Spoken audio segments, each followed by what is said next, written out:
regular meeting of the Township Council is called to order. In accordance with Section 5 of the Open Public Meeting Act, Chapter 231, Public Law 1975, be advised that adequate notice of this work session regular meeting of the Township Council of the Township of Franklin, County of Somerset, was made by the posting on the bulletin board at the municipal complex and transmitted to the officially designated newspapers. A list of dates annually indicating that this work session regular meeting would take place at the Franklin Township Municipal Complex at 7 o'clock p.m. on Thursday, June 12th, 2014. In addition, a copy of this notice has been available to the public and is on file in the office of the municipal clerk. Please stand for the Pledge of Allegiance. Remain standing for the invocation, which will be given by Deputy Mayor Brian Regan. I pledge allegiance to the flag of the United States of America and to the republic for which it stands, one nation, under God, indivisible, with liberty and justice for all.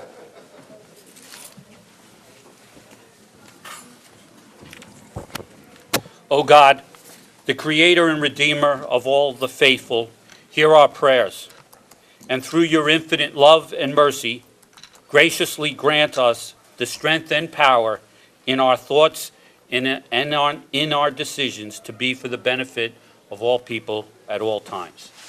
Amen.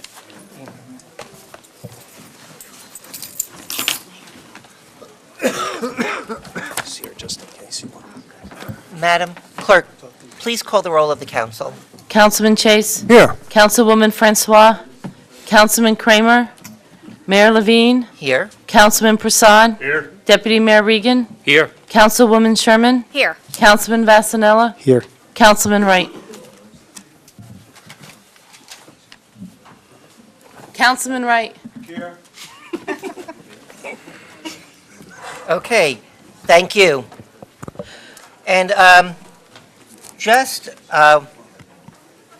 one thing quickly before we start, and I believe Deputy Mayor Regan was explaining this to many people before. There is something on the agenda which mentions Middlebush Park. That's to do with some fee structures for if people use the park. I know there's been much discussion on sound system. That's not on the agenda. That's not a discussion item. If you want to talk about it when it's in public discussion, that's certainly, you're right. But just, it's not on the agenda now. It's not scheduled on the agenda yet. Doesn't mean it won't be, but still more planning and such as that. During council comments, certainly anyone may indicate other things he or she may have done. So just to get that up front.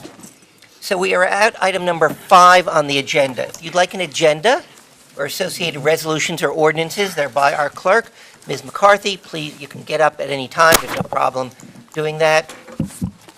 And we're now at item number 5, commendations. So we have commendation regarding Earl Williams. I'm joined by Councilman Jim Vasanella, and he'll do some explaining for us. And if we can be joined by Ms. Linda Williams.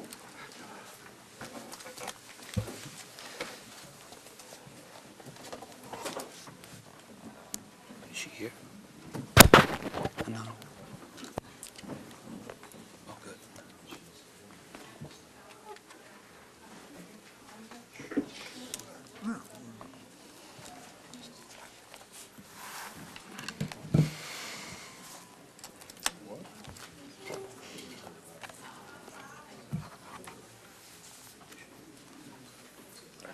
Price.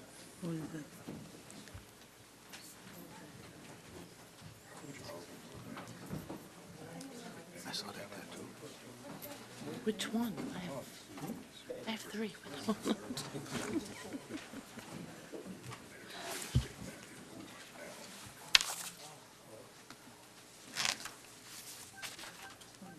So I did Bill snacking. Bad night to forget my reading glasses. No. Okay. Hey, I'm going to read the commendation, although this is just the tip of the iceberg when it comes to Earl Williams, and not only a stellar career in baseball, but everything I've read and talked to people about, really humanitarian, in my opinion.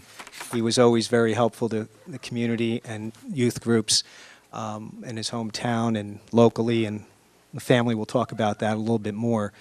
But before I read the commendation, it's interesting facts about Earl. He was the Rookie of the Year in 1971. He actually, I just found this out recently, never actually was a catcher until they threw him in that position his first year because they wanted him in the batting lineup so bad, and he found a home being a catcher. A lot of interesting aspects of his life, and maybe you can touch on a couple. But let me read the commendation that our township is acknowledging Mr. Williams, who unfortunately passed away in early of 2013 and had been a resident here for a couple decades. And you can talk a little bit more about that. Whereas Earl Craig Williams, Jr., a resident of the Township of Franklin for over 20 years, was born July 14, 1948 in Newark, New Jersey, and went on to attend Ithaca College on a baseball scholarship, which led to his being signed by the Milwaukee Braves. They were Milwaukee back then, not Atlanta. Whereas Earl, having been converted to catcher to keep his compatible bat in the regular lineup, earned National League Rookie of the Year title in 1971, as only the second catcher in Major League history to do so. And whereas playing in the Mexican leagues, Earl was named Rookie of the Year in 1979 and voted into the South Atlantic League Hall of Fame in Charleston, South Carolina in June of 2004. And whereas Earl's extensive accomplishments as a right fielder, pitcher, and first baseman on high school, college, minor league, and major league teams established his legacy as a baseball phenomenon and stand today as a testament to his outstanding talent and work ethic. And whereas participating in Little League programs, Upper Deck Heroes, fundraising for the Baseball Assistance Team, and serving as Vice President of the Student Athlete Enrichment and Development Incorporated, Earl continued to make contributions to the world of baseball after his retirement from the game. And now, therefore, I, Councilman James Vassanell, on behalf of Mayor Brian D. Levine and the entire Township Council of the Township of Franklin, County of Somerset, State of New Jersey, and all the residents do hereby recognize and commend Earl Craig Williams, Jr. for his many contributions to the sport of baseball and as an exemplary citizen.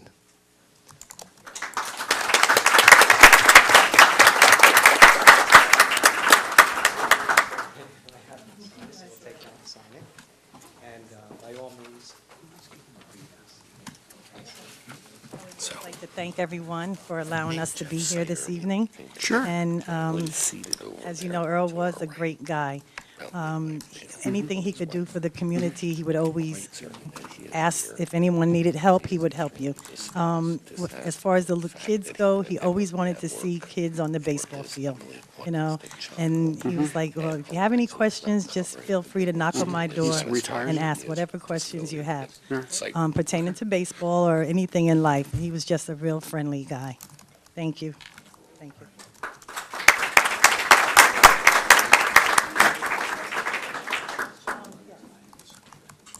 Billy? Another family member who's just going to have something to say. And I also found it interesting when I read when they asked him what position he feels most comfortable, he said as a batter. As a batter, right. I'm Helibasio Aquino. I've been in the township for 28 years. I live on Rupert Drive and off of Van Cleef.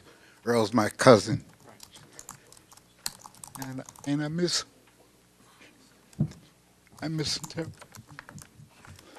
He was like my brother. And I'm very proud that the township is doing this honor to him. Thank you.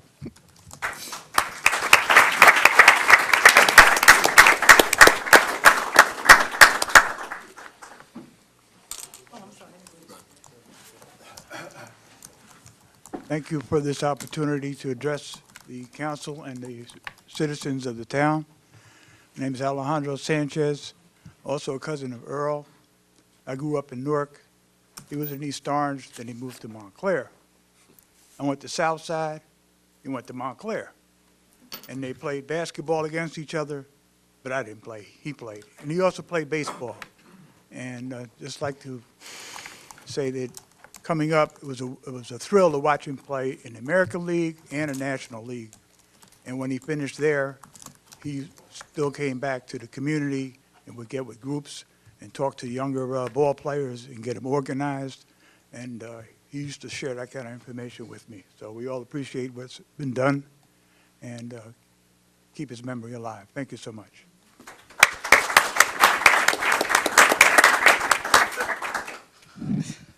Hi, my name is Maria Aquino. I also live on Rupert Drive, lived in Franklin Township for 28 years. Earl was also our cousin. We loved him so much and missed him so much. One thing I want to point, one good thing about him is that all the kids always looked up to him. He always wanted the kids to do good in school. He used to give good, friendly advice. And he was definitely something that the kids, even the kids in our family, we have many children. We have other cousins in the township that are in organized sports in the township. And he would go to all their games, and he will definitely cheer them on. So that is my good thoughts of our cousin Earl. Thanks.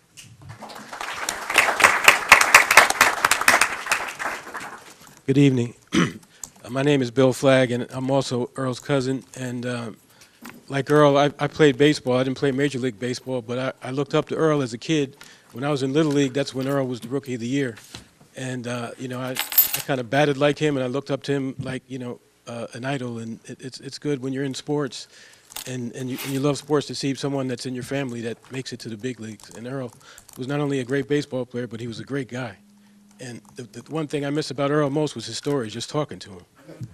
And that was a great thing that I always look forward to. But I miss Earl, and hopefully this resolution gets passed today. Thank you.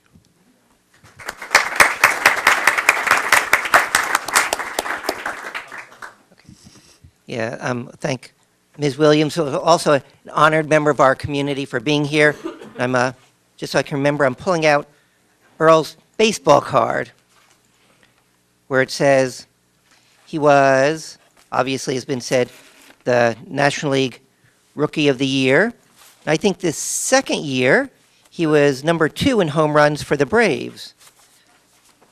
And I think wasn't Ernie Banks was one of his close friends, and Ernie Banks and Hank Williams were guests at your home to see Earl's. Those were, I'm sure, nice times. And Earl, he was a man who was also very humble. He was led our Little League parade, did a lot for the kids, and as was said also, probably more importantly, was a nice, respected person who gave back. So we appreciate that, and we're honored you would be here for this.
I would just like to introduce our granddaughter, Rukaya Williams.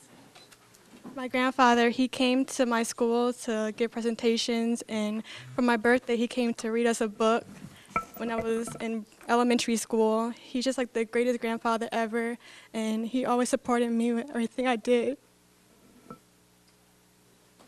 Thank you.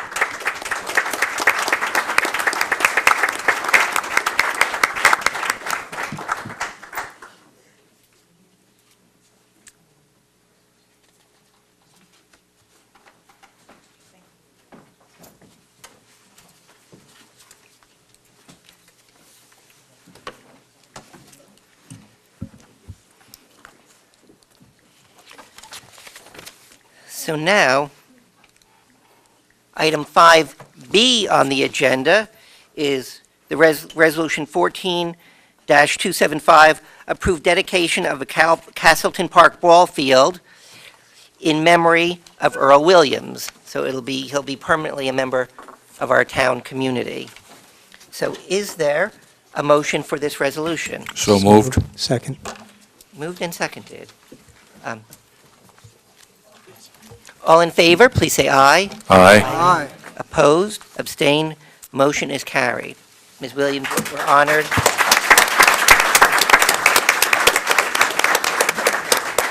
And we thank you and your family. So now we have number 6 on the agenda, the mayor's report. If the council can indulge me, I'm going to flip around the deputy mayor and the mayor's report because the deputy mayor has to go to a fire prevention meeting, and that's at 7:30. So if you can do yours. Go ahead. Thank you, Mr. Mayor. Just wanted to report out, on May 30th, Franklin Township in the fire districts through the Office of Emergency Management had a water rescue drill.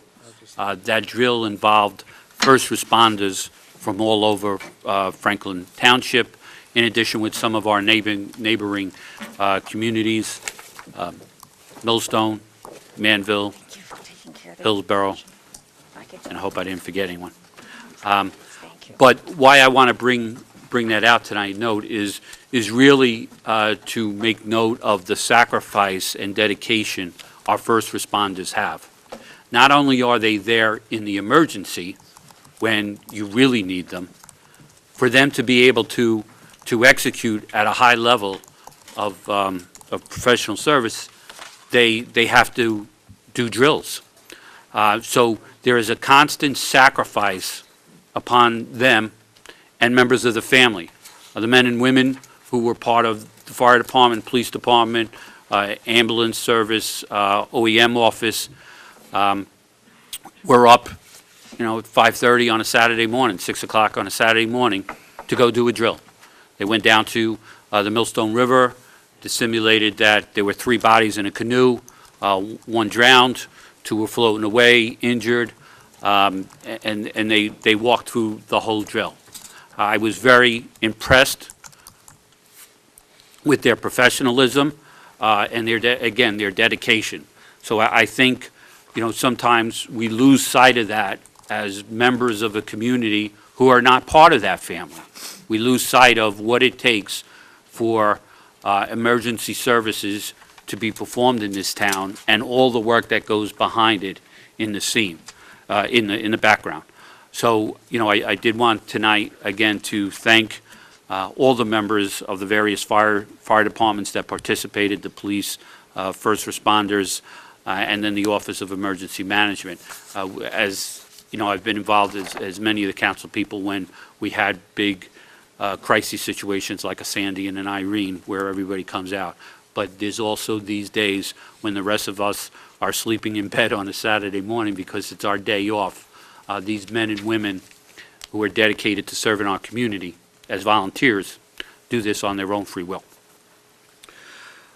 Tonight, we have a number of items.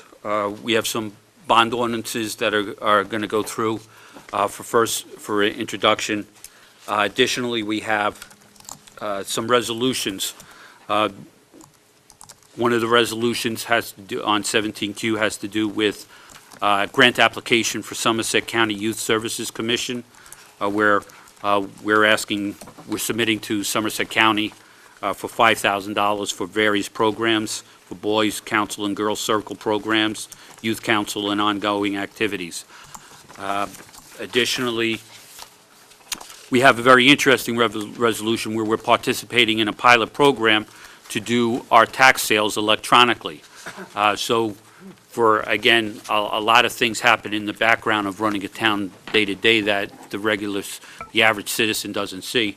But our clerk, our municipal clerk, our master municipal clerk, is involved in these items where when you go to sell tax liens and you put it at the bond, it's kind of like, I want to say free-for-all, but it's, it's like going to the car lot and you have a mad rush of people coming in here. Well, now we'll be able to do this electronically, be able to have better competition for the liens that we have put up, and we can also do it at a lower cost. We save about $8,000 in printing fees associated with it when it goes through the papers. So this resolution helps, again, another little step, $8,000, but $8,000 saved is $8,000 not spent. Additionally, we're along the lines of shared services with the goal of, again, saving money in town. 17T has us participating in the Passaic Cooperative Pricing System. So yes, I said Passaic. And so what that allows us to do is Passaic has a cooperative basically that allows us to buy into getting lower costs of ISDs for our ISD provider, our internet service provider. I said ISD, ISP provider. So that way we can lower the costs associated with the internet serving this municipal building, which is separate than the internet that you and I get through Comcast or through Verizon. But again, this is something to lower our costs. We need to do it in preparation for January 1st to get the infrastructure in place. But I just wanted to highlight these resolutions tonight as, again, running a town like this, as everyone knows, is a very expensive proposition, and we constantly try to work to improve, to ensure that where we can save money, we continually look for that opportunity. And a lot of that thanks has to go to our township manager, Bob Warnlocker, and his staff, the management staff that works in the town, because they're the ones that are here day to day doing that work. So, Deputy Mayor, that's it for my report. Thank you. Okay, thank you. And now for the mayor's report. My mug today, recently acquired WCTC, 1450 AM. They were the sponsor of a Meet the Mayor series sponsored by the Somerset County Business Partnership. WCTC, their morning host, Bert Barron, was the host of this event. That was a couple weeks ago. Mayors from 5 towns in the area spoke. I gave strong points on why Franklin is a good place in which to do business, which helps our residents because they pick up their share of the taxes and such as that. I could not have had good preparation without our manager, our planner, and our zoning officer, Bob Warnlocker, Mark Healy, Vince Domneck, respectively. Also, in the planning, integral was our Deputy Mayor, Brian Regan, who sat in on the meetings, initial meetings, and later to help form, our message and how we're going to communicate that properly. So, thank you to all of them. I was the voice there, but they were the backing who put the meat behind it. You can see how our meetings are going to be run. You can see the agenda of our meeting. Usually the weekend before our meetings, if you look on our website, you'll see the agenda. It's usually there the weekend before, and if you click on the resolutions, ordinances, you can see the whole thing in front of you, so you know what we're going to be saying. Pretty soon, we're going to come to public discussion. That's right after I finish. And that's where you can say anything you want that is on your mind. And I'm going to reiterate what I said earlier, and the Deputy Mayor had told some people. There's an item on the agenda, resolutions about fees in Middlebush Park. That's fairly standard. It's fees the town charges for use of the parks, obviously to recoup our costs for maintenance and such as that. It has nothing at all to do with the sound system. I know that's on a lot of people's minds. That won't be, unless a council person chooses to discuss it tonight, it's not an official part of the agenda. It's not planned to be on the agenda yet. We have more due diligence to do, but just to let you know that that's where we're coming from on that. Usually our meetings are the second and fourth Tuesdays of the month. This is a little switch, it being on a Thursday. And after this, we'll go back to the schedule, except July, August, and December is only the second Tuesday, not the fourth.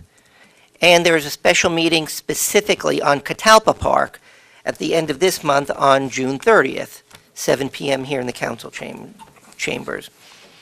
One note of a fairly major change today. We had 4 items open on the agenda for public hearing. That's where you speak on specific ordinances, and a vote on it would go into law. Some technical difficulties on our budget bond ordinances, so they're actually going to be introduced today. Actually won't change too much, but technically it's a change within us. So if you see items on 15 ordinance hearings have been shifted to 16 ordinance introductions. Okay, so much as we all love nonpartisan events, I was bipartisan events, we like nonpartisan too. I was lucky enough to have 3 bipartisan events this past week. Red Tape Review Commission, of which I am a member, met this past week. I'll give you an update later on. Somerset County governing officials, Franklin was the host, as specifically New Jersey American Water gave us a nice tour of their plant. That was actually very good. They're open to all elected officials, indeed all residents. People who aren't elected officials go there too. And just before here, I finished a conference call with the New Jersey Conference of Mayors. Good discussion on planning and issues. One in particular on which I've been working a little bit. More in my capacity, I've told you I'm on the board of this organization, Building One New Jersey, trying to look at the whole state together as opposed to individual little kingdoms. Coming through the legislation is something of a little bit interesting, which may be put for all employers, called ban the box legislation, again, in which I've been working, meaning if when someone has an initial application for a job, you can't ask them if they've been arrested for a crime. You can ask them later on, but it eliminates that initial pushing off of somebody. So that's probably, it looks like it's got support in the legislature and may come through. The primary election was last week. Congratulations to all who ran and have their heart set on doing good work, whether they did win or did not win. A significant event over last weekend was Remarkable Women Community Service Award, and our very own Councilwoman, Deputy Mayor, and Mayor, Kimberly Francois, was one of the honorees there.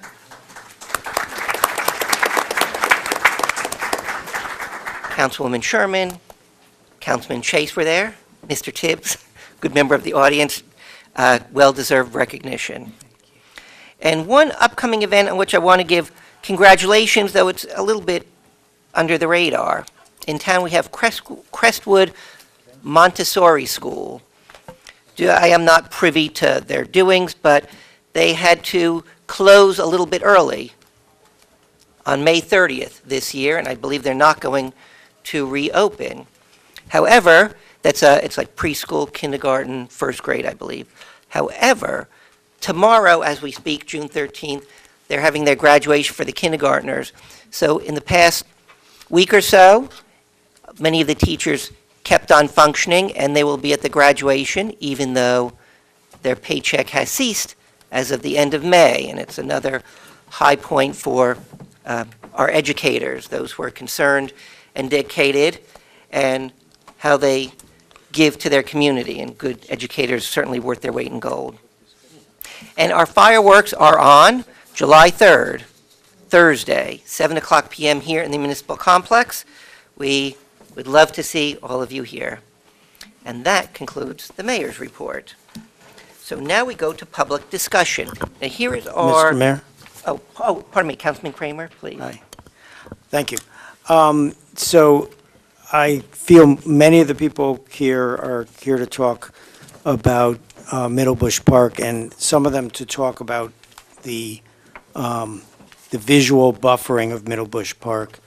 And I think if we can alter the agenda slightly, that we have some information about that buffering and it may cut down a bit on some of the need for public discussion. Of course, anyone can say whatever they want, but this would be a little bit of beforehand information. And then I was also brought to my attention that there's some people from Canal Walk here, and I was asked to do this. Who here is here for public discussion not about Middlebush Park? So the Canal Walk, so I thought maybe it would be a courtesy for them. My just thought is for them to go first, so we separate the ideas, Okay, all right? thank you. Okay. He's with me on that. With the mayor. Okay, good.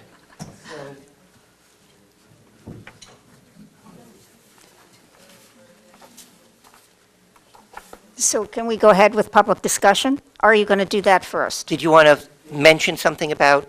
Right. Okay, go ahead. About buffering, okay, good.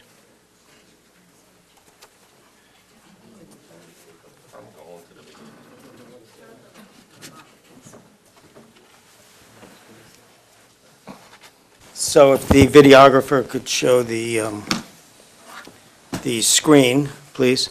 So it came to our attention that the buffering at Middlebush Park, to be honest, was not exactly what council had planned it to be. This is a Google Earth picture that was taken in 2012, and if the satellite went above now, it wouldn't see that. You can see the two synthetic turf fields here, but you don't see any of the new construction, which takes up a large part of this area.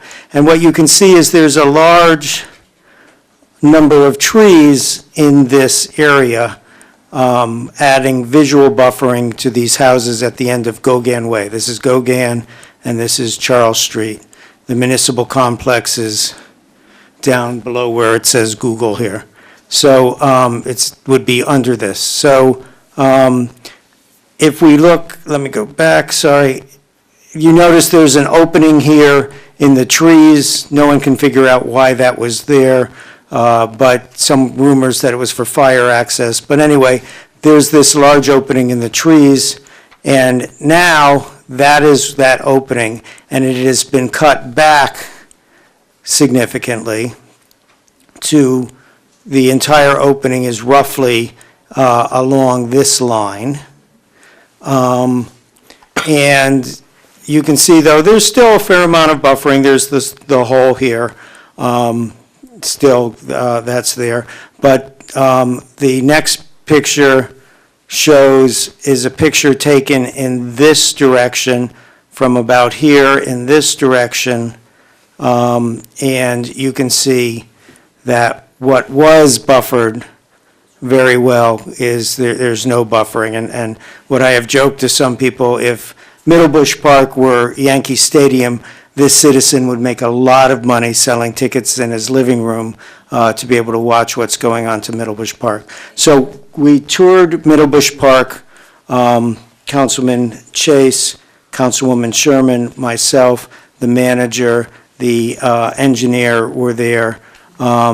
And we looked at this, we discussed some issues, and I believe Councilwoman Sherman has a number of points to bring up. Oh, thank you. We're going to get into this a lot more after the rest of the public discussion is complete, but I just want to let the residents know who are here that all the issues, or many of the issues that we talked about at a residents' meeting on May 24th were discussed. We're going to provide you with some input to the progress that has been made with regard to buffering, with regard to lights, with regard to some drainage issues, and I will ask our township manager, who has been working closely with the engineer, as a result of suggestions that were made when we toured this site, and several of us were quite taken aback by what we saw. We did not expect to see that opening. It was certainly not the way it was planned, or not the way we were told it was going to happen, or not the way we visualized it was going to happen. So we can appreciate the angst, the concern, the issues that residents have been living with, and we're hopeful we're on the trail to resolving them.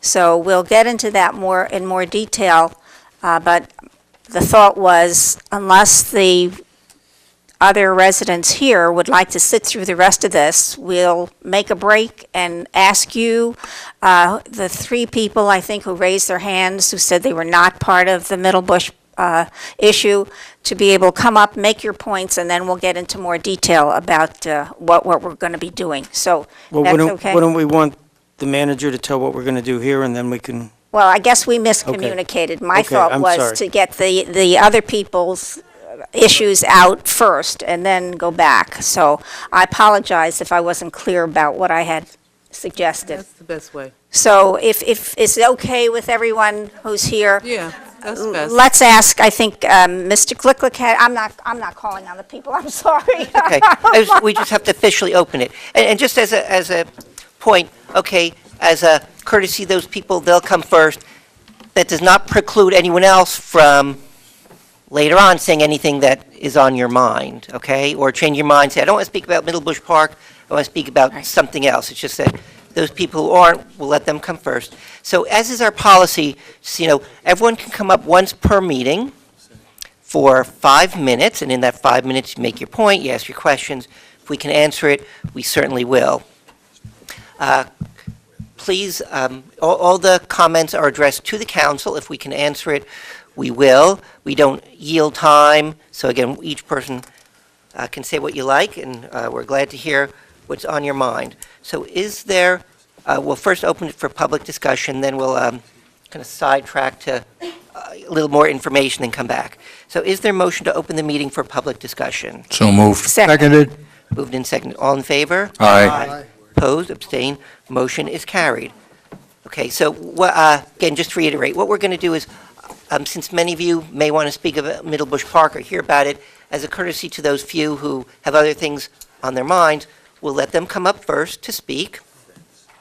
We'll go back to explanation here, then basically come back to public discussion. We're glad to hear what's on your mind. And once again, later on, if you want to add other things with Middlebush Park or change your mind, you're not precluded, just, kind of a courtesy shift. So the meeting is open for public discussion on any item of interest, which does not have a public hearing of its own. Anyone interested in speaking, please raise your hand. When I recognize you, come and give your name and address. And again, first those who aren't with Middlebush. Councilman Dan Glicklick, and Mr. Heffernan, too. You can go after him. Oh, okay, sure. All of you can get your 5 minutes. Go ahead.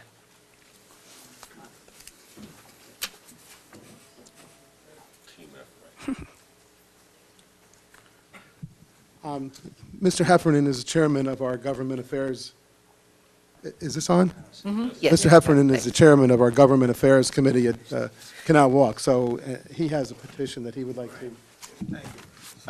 Jim Heffernan, 7 Stryker Road and Canal Walk. Mr. Mayor, council members, I have a petition here signed by 250 residents of Canal Walk, the adult community off Schoolhouse Road, requesting that you consider putting a four-way stop sign or a traffic light at the intersection of Metlers Road and Weston Road. This is a very definite, dangerous intersection. Someone proceeding on Metlers Road from either direction has to pull up almost into the intersection.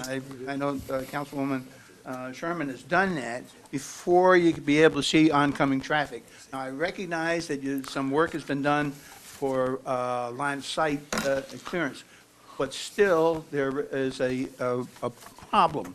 And we call it an area that an accident is waiting to happen. Everyone using this road is a potential risk involved and could be involved in a serious accident. And we've repeatedly requested that you take consideration for this matter. I know traffic studies have been done and ongoing, but we certainly ask you to reconsider the idea of a four-way stop sign. was my petition. You can hand it to our clerk, Ms. McCarthy. So if are you finished or, I wanted to make some comments. okay, okay. Is this all under the 5-minute rule? Okay. Then I'll, believe it or not, I'll be quick. First of all, I was curious about whether, I know that there is a number that you can't put a red light there because there isn't enough traffic. And Mr. Vornlocker and I have been through this many times before. The four-way stop sign, though, I'm not sure if that's a state law or if that's one of our... Federal manual that's adopted by the state as law in New Jersey under Title 39, and the federal manual also has warrants that must be met for a multi-way stop, just as they have them for traffic signals. And as was mentioned by the gentleman previously, this intersection has gone through a full engineering study for that purpose, and it does not meet any of the criteria for a multi-way stop. So therefore, it would be illegal for the township to install a four-way stop at this intersection. Doesn't mean we're not going to do things to make it better. I mean, Which we is have what we're in heard the process of your- doing now. Yes, yes. I also wanted to point out, because that may change, there are over 60 homes that are planning to be built, and they haven't even broken ground for them yet. They're still building in Canal Walk. Many homes are yet to be built, and across the street from Canal Walk, there are hundreds of homes going up. So my guess is that probably within a year or so, we may meet those numbers, and I just wanted to alert the Right. council to that, because the population is just Yeah. booming there. We're talking about maybe doubling. Sure. There's no question that we Yeah. could not do it again in a year and see what happens, but we have some Yes, mitigating there was one other thing I wanted to ideas. mention, though, and that is when we get flooding, when you get bad snows, it's even more complicated because there are more cars coming that way. And now with the bridge out, going into Manville, there's a lot of traffic because you can't go over the causeway. I was So, going to just- I wanted suggest point that out redoing the study now while the bridge is closed. Well, and you can't do that because I it would would guess not be fair, Councilman, and I think you know that. Thank you. So I detect just a slight tinge in your voice there. Obviously, it has to be normal traffic flow. Good try, though. I wanted to thank Mr. Vornlocker and the council for listening to us tonight. Of course, of course. And I'd just like to add, and you certainly we'll make sure Emery gives you a minute or two here, too. The work that's being done out there is not complete, and I was out as recently as Thursday of last week to inspect what had been done so far, and there's still quite a bit left to do. The trees and what have you, which are one crew from Public Works, has done that work. Now, the grading has to be dealt with, as well as some of the growth that's on the berm on all four intersections, all four corners of the intersection. So it certainly, it presents some site issues, there's no doubt about it, but we're going to do all that we can to rectify that. Unfortunately, like I said, it doesn't meet the qualifications for a four-way stop. Ed? Understanding that you're under some limitations, but also you could maybe put on the street stop as you're coming either way, because I think that would help, because, you know. I certainly will, I'll certainly talk to the Public Works Department about advanced on the pavement markings. I have no objection to that at all. We'll talk about that, sure. Thank you very much. Thank you. Okay, thank you. Appreciate that. Mr. Tibbs? Are there dangerous intersection signs there? That's even you need to ever do that. Okay, just ask. It's not a dangerous intersection, it doesn't even have an accident history. You gotta put it in perspective. Sure you'll do it. Intersection dangerous, you just put yourself in every liability that there is. Why did you do anything about it? This is No, thank you. Johnny Tibbs, 25 Parkside. I'll be very brief. It admired me to see that Daniel and people from Canal Walk was talking about that. They voiced that concern to me several years ago about that same particular spot. First, I would like to thank Mr. Ted Chase, Councilman Chase. That date has been confirmed, July the 7th, for that particular meeting. They told me yesterday it has been confirmed. We're having a Township Garden Committee meeting that the whole township has been confirmed. Thanks a lot. Thanks to Ted. for moving. Thank you. Secondly, I'd like to also, again, like the mayor had said, to commend Councilman Francois Kimberly and Chanel Robinson for an excellent.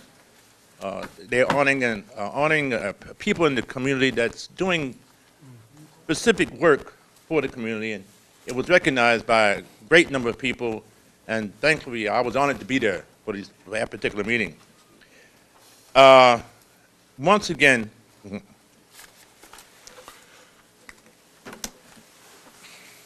I wish I had the type of problems that people here are talking about. My job would be a lot easier. I just left the community a few minutes ago, and there was about 20 young men in the senior citizen complex doing their normal thing they do in the afternoons. And I had to run them away from my building and send them to the specifically spot, thanks to the council, of where they were supposed to go to, and that's where they went to. But once again, I have to constantly say, this is going to be a hot summer, guys. This is going to be a hot summer this year. I feel it already.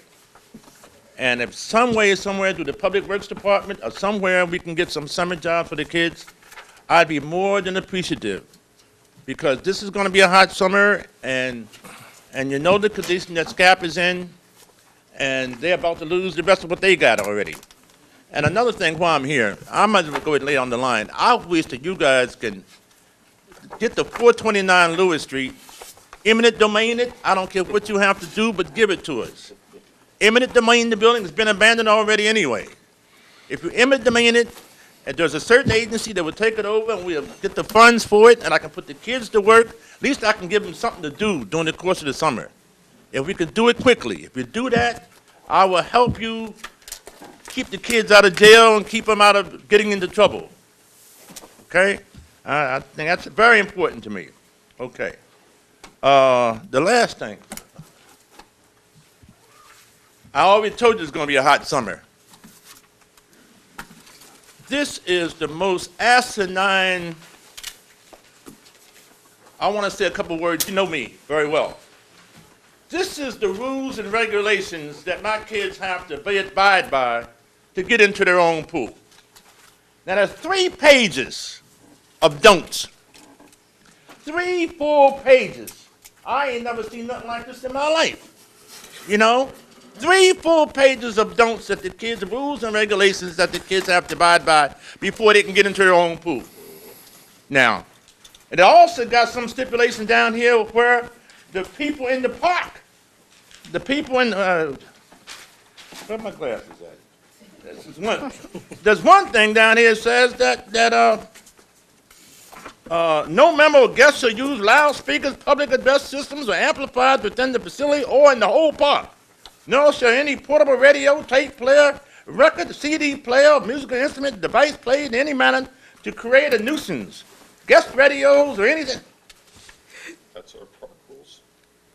I mean, it's a park. Now, if somebody's going to enforce that, you send the people who wrote this up, tell them to come down and enforce it. Don't send down their tokens to enforce these, because this is absolutely crazy and asinine to think anybody can go into a park in the pool and have this kind of rules and regulations. You know what they are. You know what I do. I know what these are. Thank you very much. I wish you assistance. Thank you. So again, at this point, anyone who's... One other. Oh, yes, sir. Yeah. And give us your name and address, please. My name is Jeff Sider. I'm a resident of South Plainfield. I'm a retired police officer at Franklin Township. I reluctantly come up here to speak before this governing body because as a former elected official in my own town, the 2 issues that I have that go hand in hand are something that should be handled behind closed doors, but I've been left no choice. In January of this year, I became aware of a change in my health benefits. I contacted our broker of record, BGIA, and inquired about this change, and was advised that the township manager had signed off on this change. unbeknownst to the employees. I say unbeknownst to the employees because I contacted our union representatives, which as a retired member, I'm no longer a part of, to ensure that whether this change had been made, then my complaint would be a moot point. I was told that the change was not made by them and that the act of the manager was inappropriate. I went back to BGIA and I questioned them some more, and again, they told me, in their words, that this was the manager's decision, that I would have to deal with the township manager on this issue. Unfortunately, in January, I left voicemail messages for the manager and have not received a response. On May 12th, I came into the manager's office and left a message with his secretary to please have the manager call me. I did not receive a response. On May 22nd, I phoned the manager's secretary and again asked him if he could please give me a call. I've not received a response. At this point in time, due to this change in this benefit agreement, as I've been told, was done improperly, it is costing me more money out of pocket for our out-of-network expenses. I can only resolve this or get an answer from the township manager. And the township manager has not responded.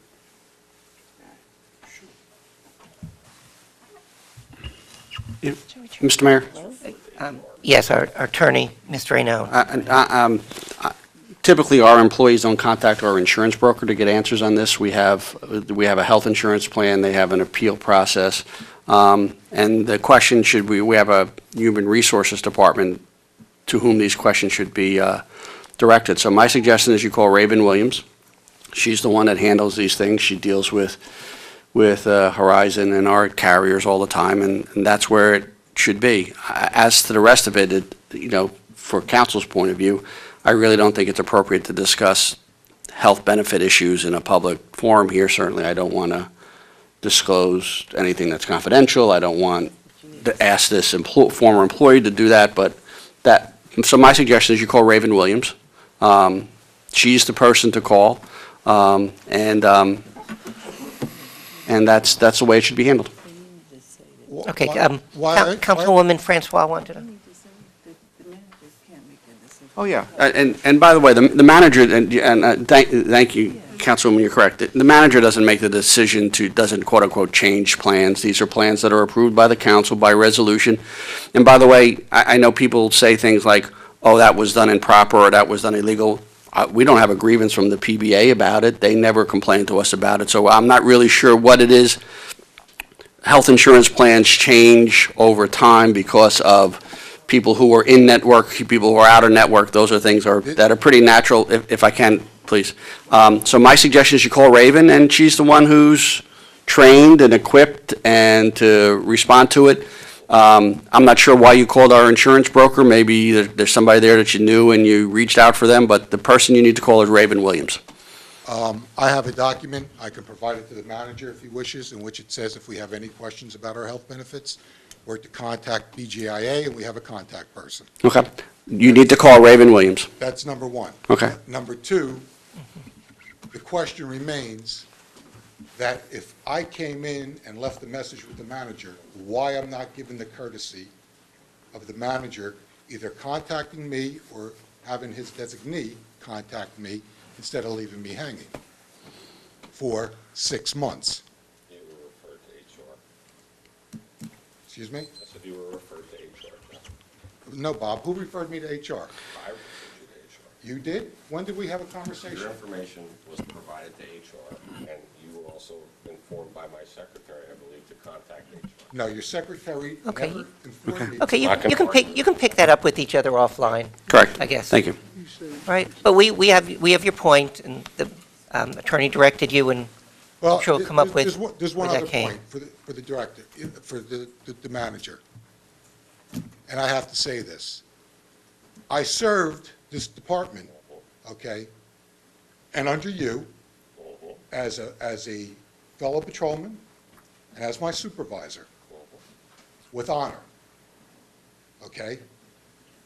Not perfect, okay, but with honor. And when I left in 2003, okay, for a mistake that I made, okay, I'm paying for that, okay?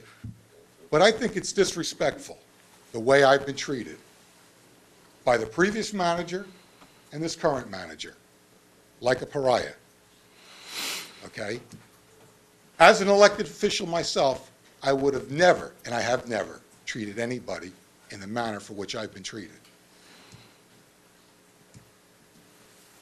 And I'll remind the current manager, on many a night when we worked together, how we sat and we spoke on how our governing officials at that time treated us as employees. It's a lesson that I learned when I became an elected official, what not to do. And at this point in time, you and your predecessor have treated me with that disrespect. And that disrespect goes down to my family. I have a long history here in Franklin Township and county politics, okay? Dr. Chase knew you a long time ago. This is not how politics and politicians work. On your issue, I'm sure you're going to get the answer you seek for if there is a change from where it came. I would like somebody to contact me so that this can be resolved. Okay, Like I said, in the morning- just in the morning, call Raven Williams. She's our human resources. She's the one who can, She's waiting for your call tomorrow morning. I already talked to her. Okay, Well, good. and again, Bob, all somebody had to do was let me know to contact Human Resources. Okay. There was a mix-up in communications. That was to be done. Okay. Thank you. Okay, thank you, sir. Okay. Anyone else at this time, again, who has something that doesn't relate to Middlebush? Again, we'll get to that in a moment. And I keep repeating myself, you can have something non-Middlebush when we continue to. Right. So, Mr. Warnlocker, you were going to pick up the narrative? Right. Thank you. Thank you, Mr. Mayor. As Councilwoman Sherman indicated earlier, and as well as Councilman Kramer, we did go out and look, along with the township engineer and Councilman Chase, at the existing screening of the homes on Gauguin Way and Charles Street. And through, I guess, some brainstorming, and we came up with what we thought might be some suitable options, none to be decided until we seek the input of the residents that are directly affected by the change in the vegetation and screening from Gauguin Way and Charles Street and the park. If you look at my cursor, really, we're looking now, this area up in here as, whoop, we went too far here. The area in here, it has now been developed as natural turf soccer fields. There's 2 full-size and 1 smaller one, so most of these trees have been removed. And you can see these remain. This opening, as Councilman Kramer talked about, it was there prior to the construction of the park and really prior to the construction of the homes on Charles Street. Charles Street did not go that far down until these homes were built. So I question the fire lane, but it's there for a reason. We're not quite sure why. Some of the alternatives for the screening of the open areas that now exist between the park and the cul-de-sac of Gauguin Way. Some things discussed were things like bamboo planting, which is a fast-growing and good screening plant, and it can be controlled so it doesn't take over the area through proper planning. We're also talking about a combination of, and this could be any combination thereof, of evergreens and deciduous trees. Fencing, chain link fencing has been discussed, with then ivy plantings to cover the chain link in areas, as well as stockade-style fence and PVC-style fence that some of you already have on your properties. That has been discussed for the area that is open. There's several hundred feet of open space there between the homes and the parks, and those types of things have been discussed. Those plans are being put together. They're being costed out by our engineering department to determine the cost of the various alternatives for that. In addition, where the trees exist now between these homes on Charles Street, where much of this stand of trees has been removed, the discussion was to, because these are cedar trees and the trunks, as the trees grow higher, the trunks go up with the branches much higher, so it leaves it open at the bottom, that we would look to plant lower shrubs, and again, whether it be fir trees or what have you, but to fill in those voids that exist. And you can see in this picture what I'm talking about with this type of tree. That area, from there down, there are no branches, so there's not much as far as screening is concerned at all for the existing trees that were there. So that's really what we discussed, putting together plans and meeting with the residents to discuss the different options that are available to us between plantings and fencing to improve the screening between the park and the houses that have now been exposed. In addition, some lighting issues were discussed. We were able to look at some of where the lighting is, and there was one gentleman, and I don't know if Mr. Bidlack is here tonight. There he is. Okay. You have been the one who has been the most descriptive of the problem, and we believe that we may have figured out what the problem is on the one light pole. There is one light that is askew, and I know we've been in contact with you, our engineering department, and we're scheduling a time in the evening where the Musco, the installer of the lights, can be out to do the lighting adjustments, and I know that there's been some correspondence between council members and the residents about anyone else, Right. not necessarily that you can see the lights, but are the lights shining in your house? I Because do we have a wanna- list of and- others who And we have want to make responded. sure that we certainly have those people present at their homes on the day that the installer comes out to adjust the lights, so that we make sure we address all of the issues at one time. So that process is in place. If you do have, and I appreciate that, Councilwoman, that you have a list, what I'm going to say is just, double checking everything. If you have a light shining at your house, not that you see the lights, but that you have a light shining at your house, please contact our engineering department. The main number extension is 6230. That's Karen Buckley. She'll direct the call to the appropriate person, but 6230, and we can get you as part of the process of getting these lights adjusted, which has always been planned to do. There's certainly going to be discussion, I'm sure, tonight, and there will be discussion in the future about a sound system in Middlebush Park for the synthetic turf fields. I will only say this, that I have not, and I am the manager, I still have not been directed by council to explore any one particular sound system of any sort. When someone mentioned earlier that this is still in the due diligence stage, that's probably as great a statement as could be made. This is in the very, very, very beginning stages of due diligence and the vetting of any systems that might get installed in Middlebush Park.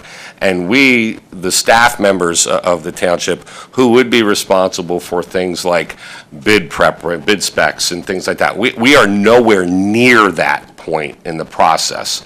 So please be assured that this has been completely open, and there's been no decisions whatsoever made on whether or not there will be one, and if there is one, what it will be. So those two things are still in the process of being decided by the elected officials. There's been some question, some concern that has been brought to my attention about drainage on properties that border the park. It's pretty clear based on the design of the park that the drainage issues are not that there is water coming from the park onto residential properties, as there's a significant drainage swale around the entire perimeter of the park where the houses exist. But there's been some question did these houses previously drain onto our property, and now because of a berm that was installed, that drainage can no longer take place? Or is it something that's related to the water table that now, based on disturbance in the park? Again, I'm going to refer you back to the same number. My engineer had no knowledge of any drainage issues because he said that no one had brought them to the attention of the engineering department. That doesn't mean they don't exist. We need to investigate them if they do. So again, I'll go back to that 6230 extension for engineering, and your call can be referred to the proper engineer. I believe that based on our tour of the park, those were the issues that we covered when we were out there, Councilwoman. So, and if there are other questions that I can answer, I'll certainly be happy to. Thank you for that update. I realize it doesn't answer all of the questions right now, but I think we have addressed the major ones. For those of you who responded to me with regard to your lighting issue or the drainage issue, I will forward your emails to the township engineer, and hopefully he'll copy me on any answers that will come through. If you can certainly follow what the manager has said with regard to calling that number and making the engineering department aware of your issues, or you can certainly email, if you haven't already done so, me your concerns. So either way works. I want to make sure that we are communicating clearly. I'm sorry, did you want to? All right. Excuse me, sorry. Go ahead. Oh, okay. Sorry. I want to make sure we're communicating clearly to everyone, and I want to make sure we haven't missed missed any of your issues in the report, other than the sound. That's not what we're talking about at this moment. But the barrier, the visual barrier, the type of barrier that it will be, the drainage issue, and the lights in the windows of any of the homes. I think those were the major issues, but if there's anything we have overlooked, please let either Councilman Kramer or myself know so that we can make sure that we're addressing them. We have not, we want to make sure we're covering every one of what your concerns are. Councilman Kramer, did you have something to say? No, thank you. Oh. I was trying to address the manager about how to handle the projector. Sorry. Oh, okay, good. As I said, I understand and I need my computer. Okay, we'll go back to public discussion, and this issue is obviously in your neighborhoods, but you can feel free, to contact any of us, of course, too, and we're all representing the entire town, even if some people are in wards, because we're all concerned about it. So we're already open. Go back to public discussion. Again, a 5-minute limit, once per person. And you'll hear a timer. When you hear a tone goes off, that means 3 minutes has elapsed. When you hear multiple tones go off, that means 5 minutes has elapsed. I'll ask you to wrap up your thoughts. So is there anyone who wants to speak of anything of a general nature? Yes, sir. And come to the podium, give us your name and address, and please note we're being audio taped, videotaped on our cable access channel. And if you keep yourself 3 or 4 inches, from the microphone, our audio picks you up very well, and we can hear you. So just kind of pull that towards. Okay, go ahead. Thank you. My name is Mark Maris. I live at 179 Wilson Road, which is adjacent to Charles Street. Charles Street actually backs up to my property.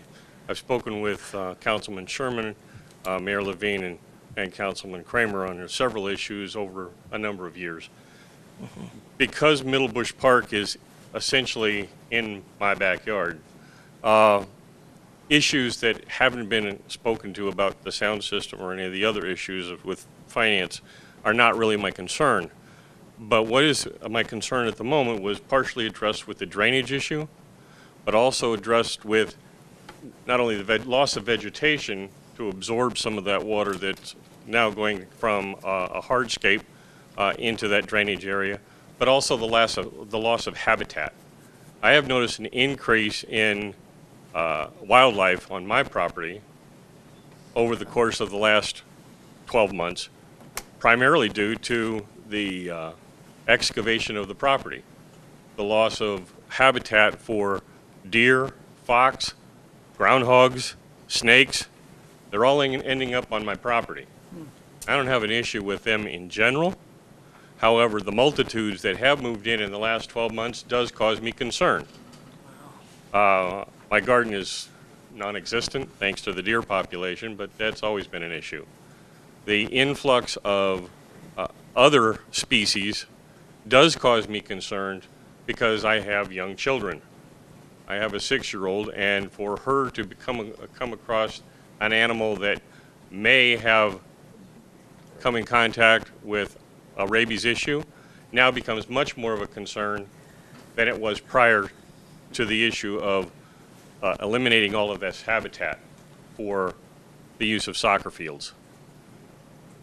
The additional drainage pattern, although much of the hardscape of Charles Street seems to be the biggest issue, that's prior to this issue. But I am concerned that raising the water table, again, is going to cause an influx onto my property. I have noticed over the last 24 months an increase in the amount of water that has traveled through my property. Now, unfortunately, it's relatively flat, and in fact does encompass a portion of a DEP designated wetland. But that rise in water that has occurred in the last 24 months is in addition to what we normally see. And I think the engineering department has been somewhat lax in their study of not only the water table, but in eliminating the vegetation to absorb the water that does fall on that property. I'd like the council to consider this not only from the water perspective, but the habitat and the increase of utilization of this by human populations, again, driving some of that wildlife onto adjacent properties. Now, fencing isn't going to do it. Vegetation will help with the drainage. I would like them to consider in future projects a little more respect for the surrounding properties as to whether or not they can support the habitat that they're going to force out and into adjacent areas.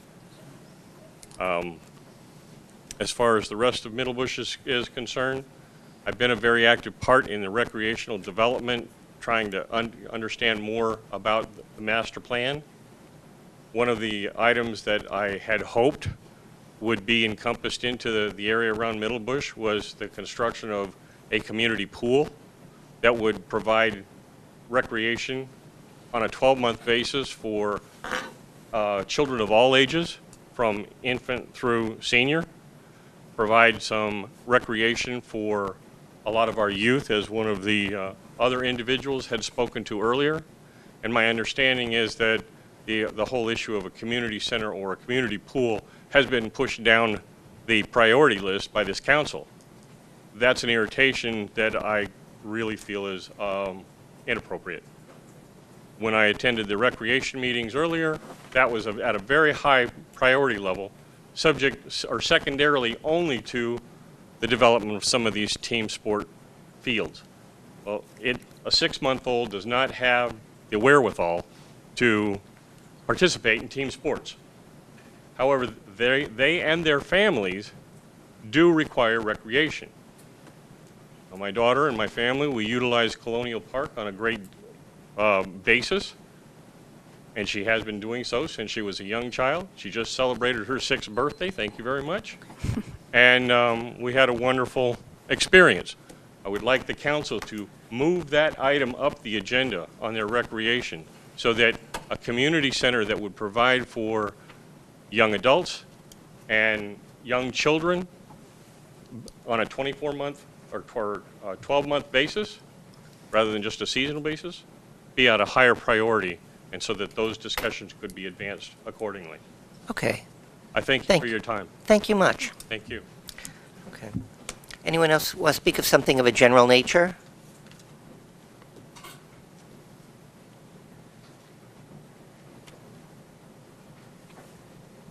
Yes, sir. Okay, just later on in the meeting, there'll be a time to speak on a particular ordinance, and actually, that's the fees in Middlebush Park, but it's got to be germane to that. The lighting, et cetera, won't be germane. That's specifically will be about fees we charge for recreation. Yes, sir. Hi, my name is Robert Rear. I live on 135 Wilson Road. I've lived there for 24 years. The traffic that's going down the road now Is is the insane. microphone working? Can you? Speak a little louder. I'm sorry. I'm not, Yes, start. not good in public speaking. No problem. So just The traffic that goes down the road now is unbelievable. People believe it's a racetrack down that road. Now we're putting up speakers where there's going to be concerts there. Have any of you guys ever gone to Piscataway and went to their park and see how many people are drunk at those concerts? So now we're going to have all these people running around our roads as fast as can be. Is that what we're trying to do here? Is that our idea? And one more thing fast, the PCV fences. PCV fences with Hurricane Sandy, do you see how well they held up? How green and nasty they look at in time? Yeah, I know, you have a comment for everything. I understand that. No, what I said was that that was one of the options that's been requested by homeowners, so it will be included along with it's a bad several idea. others. And I don't disagree with you. Okay, good. What I'm saying is that the options will be put out on the table for all of the residents who are affected so that we can have a discussion about how we'll deal with the openness that was created. I feel these concerts is just a terrible, terrible idea. Concerts? I know. Well, I don't know that we're having. And so you have your time, but there's been no discussion up to this point, and I think that's what the councilwoman is saying there's no about concerts. concerts. The sound system that's proposed is for the athletic fields, for the announcer, for the athletic fields. No. There's been absolutely no discussion at all, and concerts would be something that would bring their own sound system, this is a public address system that we're talking about up to this point. okay, thanks, but we appreciate your input. Yes, the woman, then you come right after her. Yeah, sure. Good evening. My name is Doris Gonzalez. I live at 131 Wilson Road in Somerset, New Jersey. And I was told as well that there were going to be concerts in the park. So you're saying there, what is the use of the park besides the soccer fields? Is there anything else planned for the park? No, it's all athletics. It's a sports complex. It's basically what it is. There is no plan whatsoever for concerts. Okay, and could that possibly be changed? Because I didn't move into a quiet neighborhood to have a concert in my backyard. So, I mean, is it a possibility that that is something that would happen as, we progress? If I could just interject, I think some of this concert talk now may be because at one point, a few weeks back, months back, there was a little debate about music and whether it would be played during the game before halftime. So I don't know, but I know, and I think everybody here would agree, there's never been, as far as I know, even behind the scenes in public and committee meetings that deal with this, any talk of anything about a concert. But again, there had been some dialogue about if we had a sound system, would there be some music? And, but again, that's the other discussion which we're not dealing with at this moment. Finish your time, and then we'll, anything Didn't want else? to take your time, but You go ahead. No, that's my main concern. What is the use of the park? And I heard there were going to be concerts, and that's just not what I moved into this community for. I don't mind going to a concert, but I don't want to have one in my backyard, So Right. And that's- just to reiterate, it's never been, I've never heard it, there's never been a discussion. You say, could it happen, at 10 years from now, you could dig a hole in Easton Avenue to make a swimming pool, if that's what is voted. So anything could happen, within the law.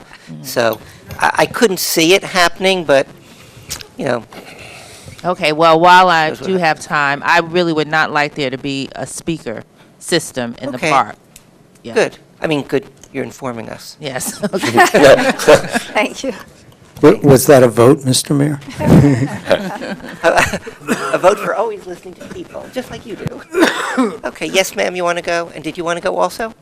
I'll go with my time. Thank you. Okay. Yeah, come on, ma'am, please.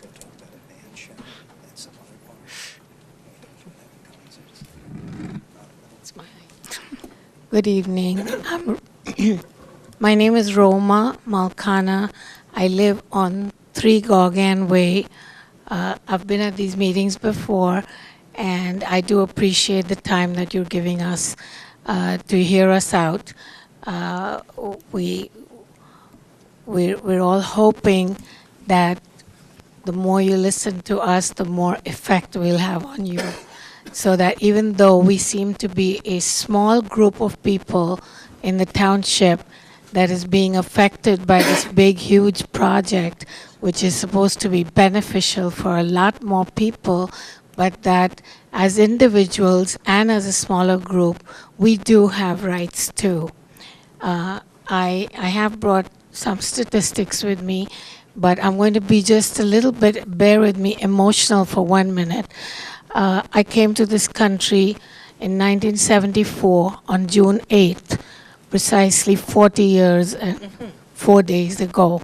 Thank you very much for letting me come into this country and for giving me all the opportunities that I did get here, and that my husband, who's been here 2 years more than me, that we have now spent 40 to 42 years working and building our lives, paying taxes, doing our civic duty as best as we could, and that we feel we're at a point where we wanted, that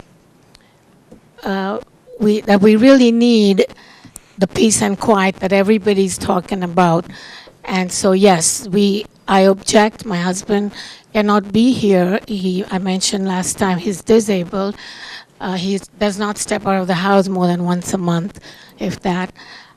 He made a special trip down to the other end of Gorgan Way, the park end, just to see what was going on, which was a big effort for him, because he's been hearing so much going on in the house between the emails and the phone calls and et cetera, and my being here at the meetings instead of at home with him.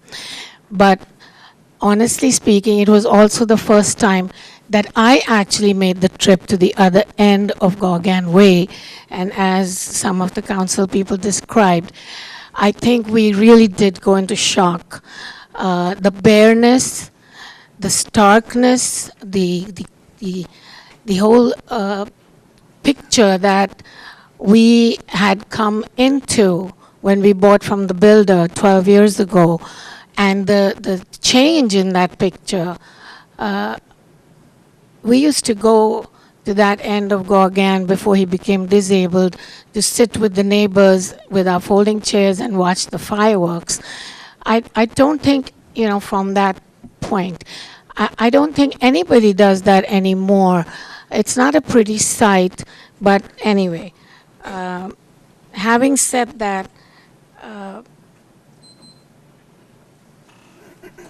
we've already covered about how our privacy is affected, how the traffic will increase, how the sound system is going to make a bad situation worse.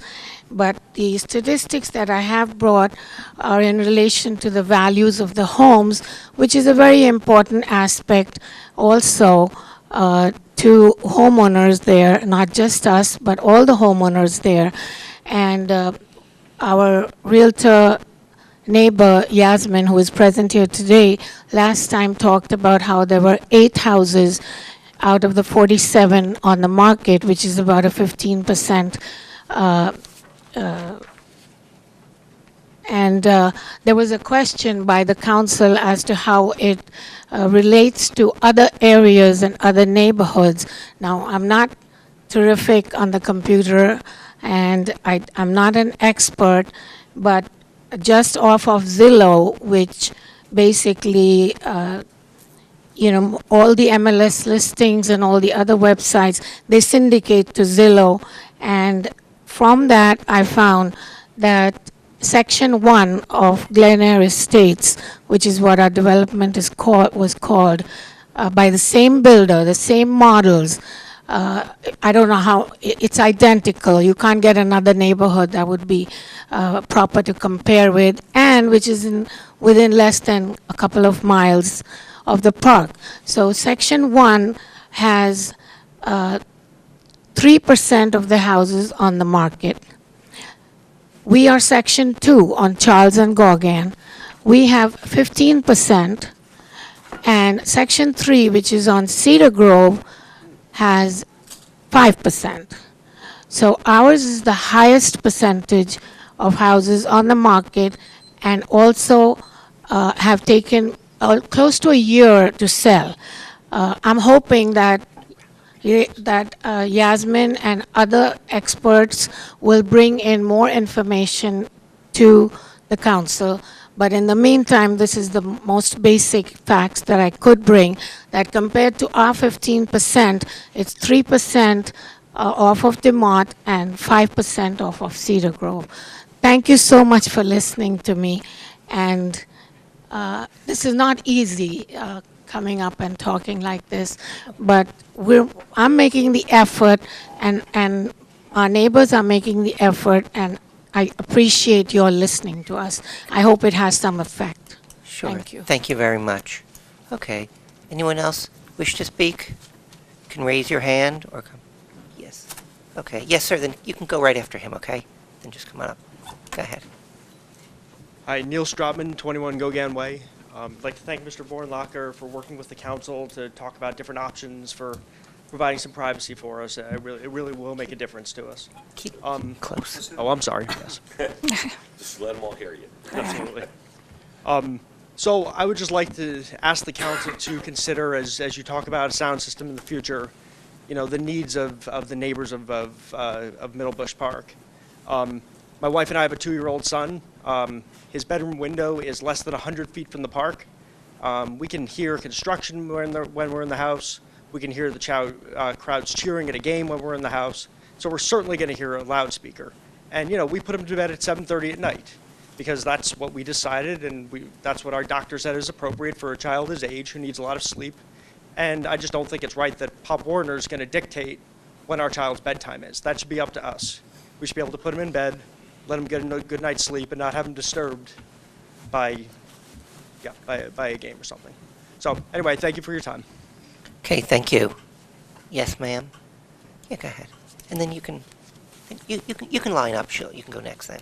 Hi, good evening. I'm basically your friendly realtor. There you go. Once more, name. Can you hear me? This is why we need speakers, huh? Name, address, and friendly realtor. Hi, Go how ahead. are you? My name is Yasmin Castro. I live on 1 Gogan Way. So the last couple of times that I've spoken, obviously have kind of trying to prove my point on the ramifications of the building of the sport complex. As we all know, we were kind of, I don't want to say misled, but we always, I guess, wanted and assumed that we were going to get a colonial park ambiance. Didn't realize we were going to be behind Yankee Stadium, or in front of Yankee Stadium, or surrounded by Yankee Stadium. With that said, one of the things that Mr. James Bastanella had asked was, how has a complex or a park conflicted or affected other areas such as ours? So he wanted to know. It was actually impossible for me to find another study, to do that study. Reason why, I can certainly find properties where a colonial park has been built around, and it's an influx. People want to bring their 2-year-olds and put them to bed at 7:30, as the gentleman would say. When you are behind or in front of a sports complex, the situation totally changes. So we're not talking about a park, that's number one. We're talking about a complex. therefore rendering me useless as far as, well, unless I do it in Yankee Stadium, there's really no comps for me to bring to you. So the next thing that I thought was something similar to what Ms. Roma has said, which is what happened to the rest of the complexes that were built by the same builder. So Piso and Piso built 5 plateaus, one of them being ours, the one on Charles and Gauguin. Long story short, the way in which the rest of the actual homes and the rest of the plateaus have sold, as Roma has said, were 3 to 5% in the last year. In our complex, in the last 12 months, we have sold or have tried to sell 12 homes. 12 homes in a block and a half, which is basically what's made up of Charles and Gauguin, where you have 47 houses. To have 12 homes sell, it's a 26% selling ability for that specific area. It's totally unheard of. Unless there's a plague, unless there's something totally wrong, it does not happen. You cannot have a block and a half with 26 of the people are literally running away.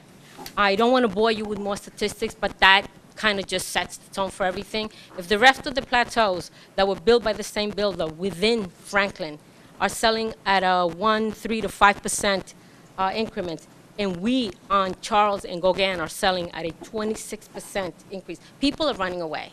It's not that they're making the money and, we're selling this house, we're making the money, and we're running.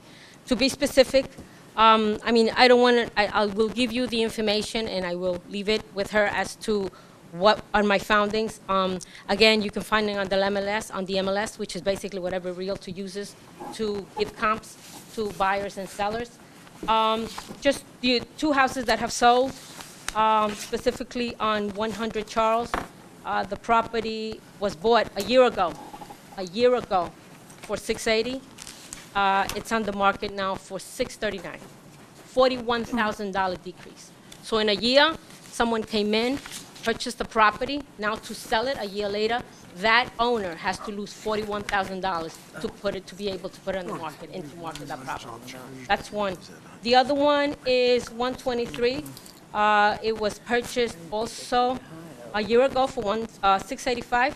It is now on sale for $629, a decrease of $55,000. So all I am asking the council is picture yourself being the homeowners of a property that you purchased a year ago, and now you have to reduce it by $41,000 or $51,000 to get it going. If a house is selling in a year, and if you have 26% of the homes on sale in less than a year, there's a problem.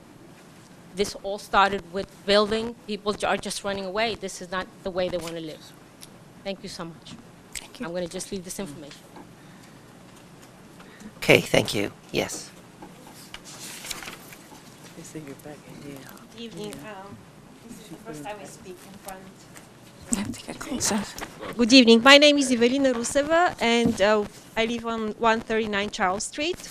We've been living in this community in Franklin Township for 12 years, and when we decided to move to a larger house because our family was increasing, we decided to stay in the township, so we moved a couple of streets away. Since we're not going to discuss the sound system tonight, I just wanted to let you know that we tried to find information about the whole project since the whole community is involved, and it was hard for us to find enough information on the Franklin Township website. So I found just to help you with the visualization as you you started with about the park. It's not a park anymore. So there is a picture. I think it's been done in 2009. The Sierra Club, Raritan Valley Group, they have a picture. They have a picture of the park. Since the picture that we saw today is not the updated one, right? Correct? It's not the updated. The picture, well, there is several that were just taken within the last 2 weeks that Councilman Kramer showed you, but the aerial is provided by Google, and those are from 2011. Do you mind if I give you the? I think this is the project, like some kind of. Yeah. So you can use it. You can use it for the whole. You need to give it to the clerk. Give it to the clerk, and she can distribute it. She'll make copies and distribute it to us, or email it. Okay, get to Ms. McCarthy at the end. Thank you for that. So I guess everyone who is interested, and because I couldn't find anything on the website regarding the visualization of the park, can use the pictures for the next discussion, for the following discussions, I guess. And yeah, we used to use the park before the big construction. We used to use the playgrounds. We don't use it anymore. So that's sad. And you can see on these pictures how much of the wood has been taken down. Thank you. Okay, thank you. Anyone else who hasn't spoke would like to speak? Yes, sir. Yeah, and then you can go, you can line up even, go right after him. Mr. Whitlock, right? Good evening. My name is Han Bevenkatti. I live on 14 Gogan Way. As some of my neighbors have already mentioned, we all, at least the people who have been living here since quite a number of years, thought it's going to be a park. That's what it was told to everybody. But please understand that it is no more a park. It has become a sports complex, because of which we have been suffering. All of us are suffering quite a lot from many sides. Some of them are noise. We are already hearing a lot of noise from cheers and players and whoever is attending that. Lights, loss of greenery and ecosystem, loss of property values, as you just heard, delayed sales of our houses. We already have been tolerating quite a lot. We are talking of balance and all that. The balance has tilted quite a bit on our side. So we are the people who have been suffering and tolerated quite a lot. And putting in speakers is going to be one more big blow to us. So on behalf of all our neighbors, we really request you to respect our privacy and consider our way of living and stop any further enhancement or any expansion of the park or the sports complex. Please, no more speakers and no more expansion. Thank you. Okay, thank you. Yes. Brian Bidlack, 115 Charles Street. I just want just sitting here tonight, listening to a few of the comments. I just wanted to bring up a few issues that haven't brought up before, but I have noticed in the last 12 years living on Charles Street and some of the changes that have occurred. I used to notice years ago, before the development of the park, continually I used to see turkeys, fox, deer, all sorts of wildlife crossing Charles Street, going into the vicinity of the woods towards Wilson. They're gone. Obviously, they have now moved, there's no place for them to go in the area of the park. So, not that I'm not. That's occurred. We can't change that, but it has been a degradation for the wildlife in our area. The second thing I heard tonight was the drainage issues. I can tell you, the wooded area behind my home at 115 Charles Street, whenever we would have a significant rain, there would always be water laying in the wooded area behind us, maybe for 24 hours. Now, when we get a significant rain, there's water back in those woods for at least a week to 2 weeks, depending on the severity of the rain. So obviously, the drainage it's stuck. It's not going anywhere. The development of the park has cut off the drainage area. So there is water laying back in that wooded area for an extended period of time. The third thing is, and I brought it up before, is the managers mentioned the lighting. We now have light pollution in our area that we didn't have before. And to go back to the drainage, it's become a fact of life for me since I've been in the home. I've made a habit of changing my sump pump every 3 years, just based on the water table and what needed to be done to keep my water, to keep my basement dry. This last year, after 2 years, my sub pump gave out because of the drainage issues, and I had about $10,000 worth of damage in my basement as a result. I don't expect that to get any better. The water's not going anyplace. I'm looking at having to come up with some other type of system to keep the water out of my basement in that area. I guess the point is, my main point in saying all this is the degradation of our lifestyle, our quality of life through the development of this park over the last 12 years is slowly deteriorating as time goes on, and I would implore you to please listen to us and respect our issues and as we move forward in discussions with the sound system. Thank you. Okay, thank you. Anyone else has? Yes, go ahead. And who's there? The lady just said. Oh, yeah. Yeah, and then you can line up right after her. You just go right ahead. No, go ahead.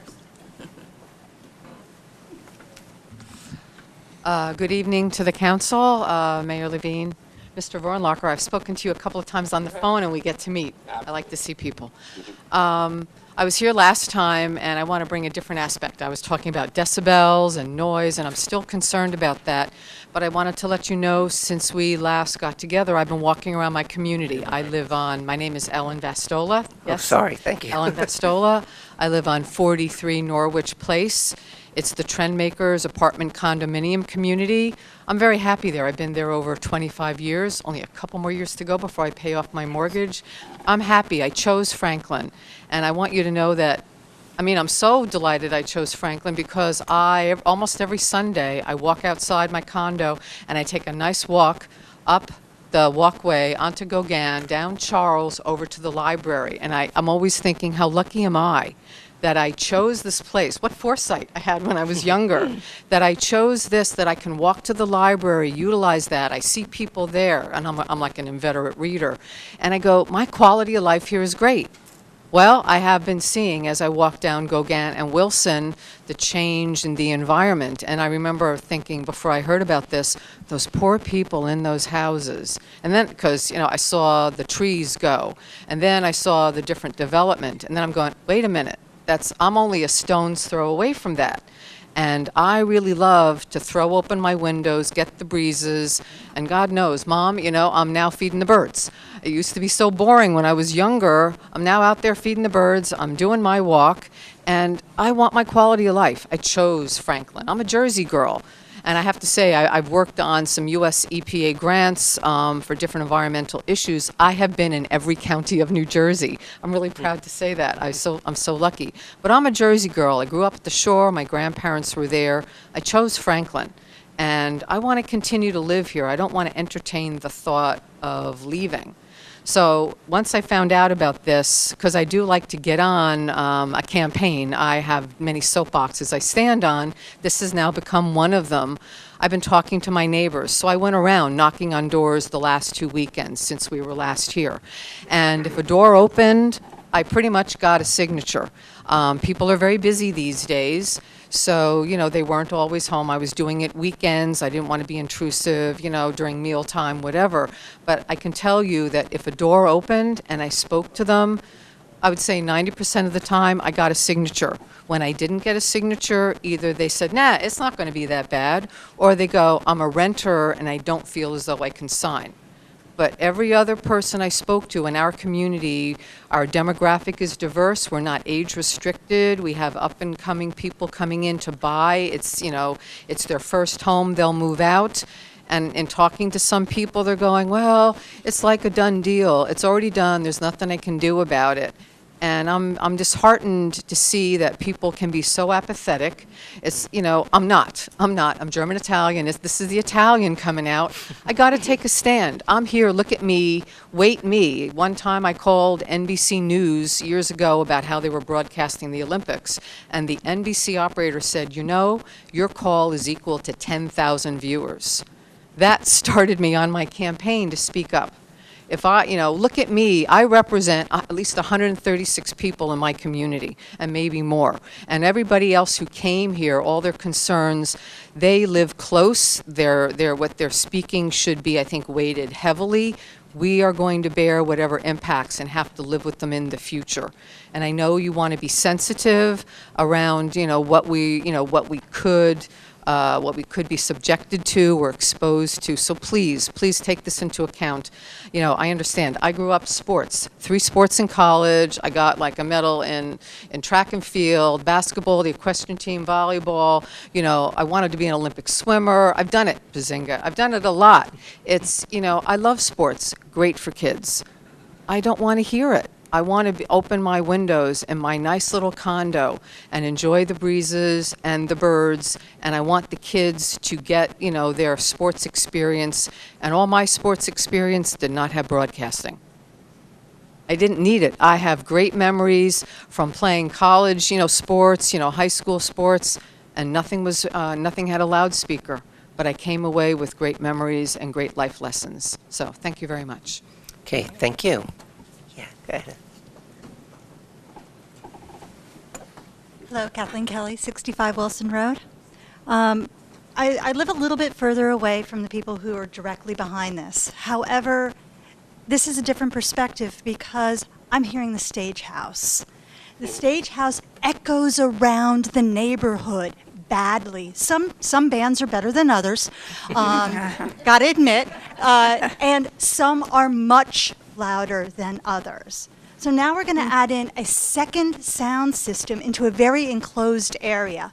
And what's it going to do? It's going to bounce around the houses again. So we're now going to have cross-feeding on these noises. So you're going to have the stage house music and the footballs, and it's all just going to be on top of it. So now our noise pollution in this area is going to go up dramatically. And what people are talking about with the wildlife and stuff like that, that's also going to be impacted because of all of this noise that's going on. We get enough from Manwell Road.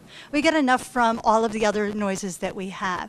Adding in things like this stadium or the speaker system on top of the stage house, on top of Amwell, on top of all of the firehouses and things like that is just one more burden that's just going to overwhelm us. So thank you very much for your time. Okay, thank you. The guy in the back, too. Yeah. Okay. Yeah. Then you, My name is Gina Ulrich, and I live on 209 Wilson Road. I had a list of things that I wanted to address tonight, but you know what? About the sound system, I just want to say one thing. And I know while a lot of people are up here, there's a lot of you looking down and writing, and it doesn't seem like you're paying attention, especially on the end there. Our Pop Warner person. And I don't know if it's that you're writing like comments that you want to say back to us, but I would appreciate it if you gave me your full attention right now. He's taking, Okay. No, I'm just saying, because, in his defense, he's taking notes on what you're no, saying. that's what I just said. I'm assuming you're taking notes, but Yeah. just stop and listen look at me. Okay. Ma'am, first thing, do not reference me as a Pop Warner person, because now you just put me in a straitjacket and said, that is the only thing that I do, and that's not. Now, I am paying attention, because as you speak, I am writing. And I Okay. just finished writing what the other lady talked about. Now, I will definitely hear you, so make sure that we all listen to you. Don't just try to, No, I said I addressed the entire council. okay? I addressed the entire council, not just Okay. you. right.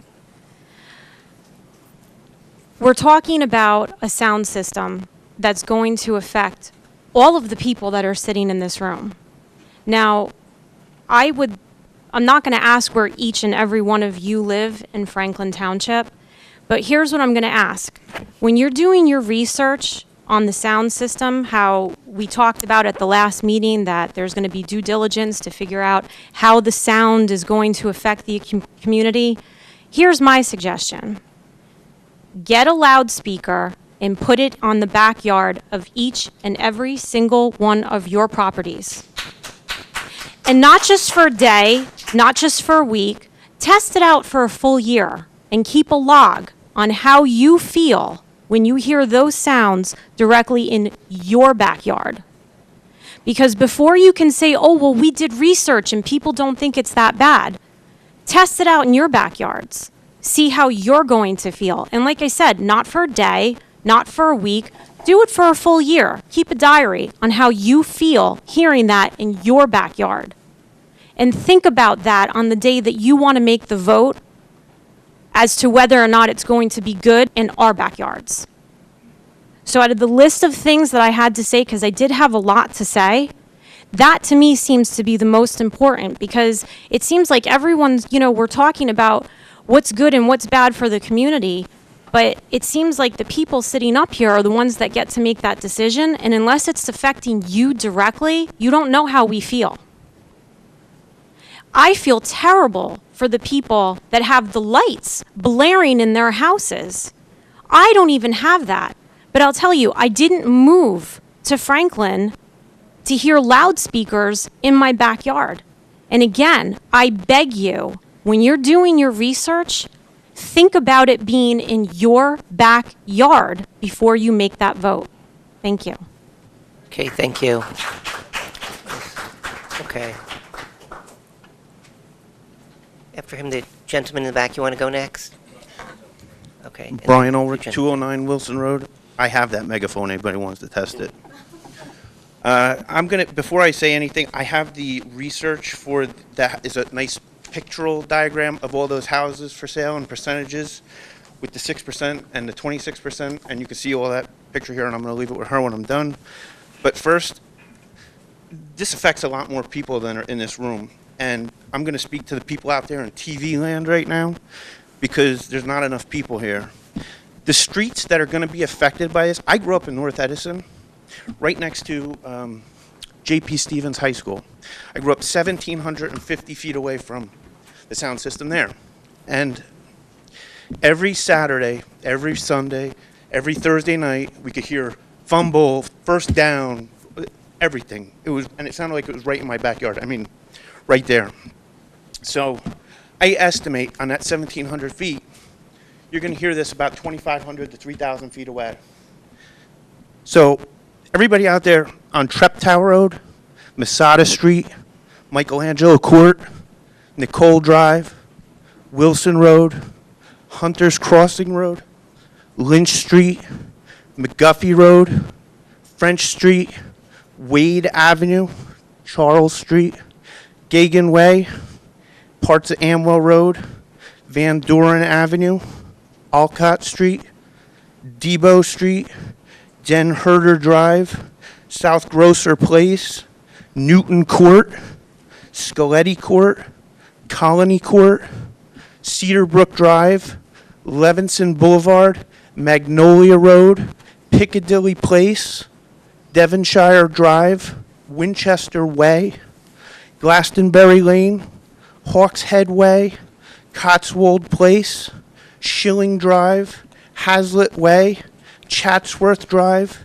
Buckingham Way, Sussex Court, Windsor Court, Norwich Place, Richmond Drive, Barclay Court, Gloucester Drive, Eaton Way, and Steeplechase. You're all in that range. You're going to hear this. I grew up next to it. You're going to hear it. And I believe these people when they say there's not going to be any concerts right now, but it's my experience with government, when they have a tool, they figure out a different way to use it. And you're going to have speakers. What else goes with speakers? Music. So everybody there out in TV land that was on those streets, these people all have phone numbers. Call them. Tell them how you feel. So that's all I have to say. I'll leave this with her. Okay, thank you. Yes, sir, then you can go right after him. You can line up. Good evening. Good evening. My name is Steve Wright, and I'm a coach with the Franklin Township Pop Warner. And we believe that we want to be responsible neighbors, but we also recognize that there is a need for us to have a sound system. And I'd like to talk about that just for a couple of moments. First of all, the reasons why we need a sound system. Usually when you start an event off, there's a national anthem that's sung. That's a time for our organization to pay tribute by singing the national anthem. Also by having our younger members of the community sing the national anthem and to start the game off the correct way. It's also for player notifications, attaboys, and good things that they've done on the field. It's also to talk to the other team as well, to kind of get them involved in the game, because it's all about community. And it's all about getting them involved in a good environment. Now, we believe that a sound system done right can benefit the majority of folks. Now, what you probably hear when you are listening to the music that may be coming out of this stage house, it may be a lower quality or medium quality sound system where the sound is directed everywhere. And you may have heard something like that come from the field in the past, from the loudspeakers. From what I believe that's going on, the system that will be going into place will be directing the sound down onto the field so that the decibel level may not be anything more than a lawnmower or even the sound that you currently hear from the other organizations around here, or the marching band, which practices at the high school. So this is a community, and everybody benefits from that, from working together and being a part of it. It's my time, excuse me. And just to the point of Pop Warner, we only play 8 games a week, and our games are in the daytime. Usually we are done by 5 o'clock in the afternoon. So nobody's trying to play music and scream fumble all year long. It's 52 weeks in a year. All we ask for is 8. Thank you. Okay, thank you. Yes, sir. My name is Rasen Rusev. I live at 139 Charles Street. I've lived with my family in Franklin Township for 12 years. I came up here today to say that I'm deeply concerned about the sound system proposal in Middlebush Park. I do expect the noise to be disruptive to my family and to myself.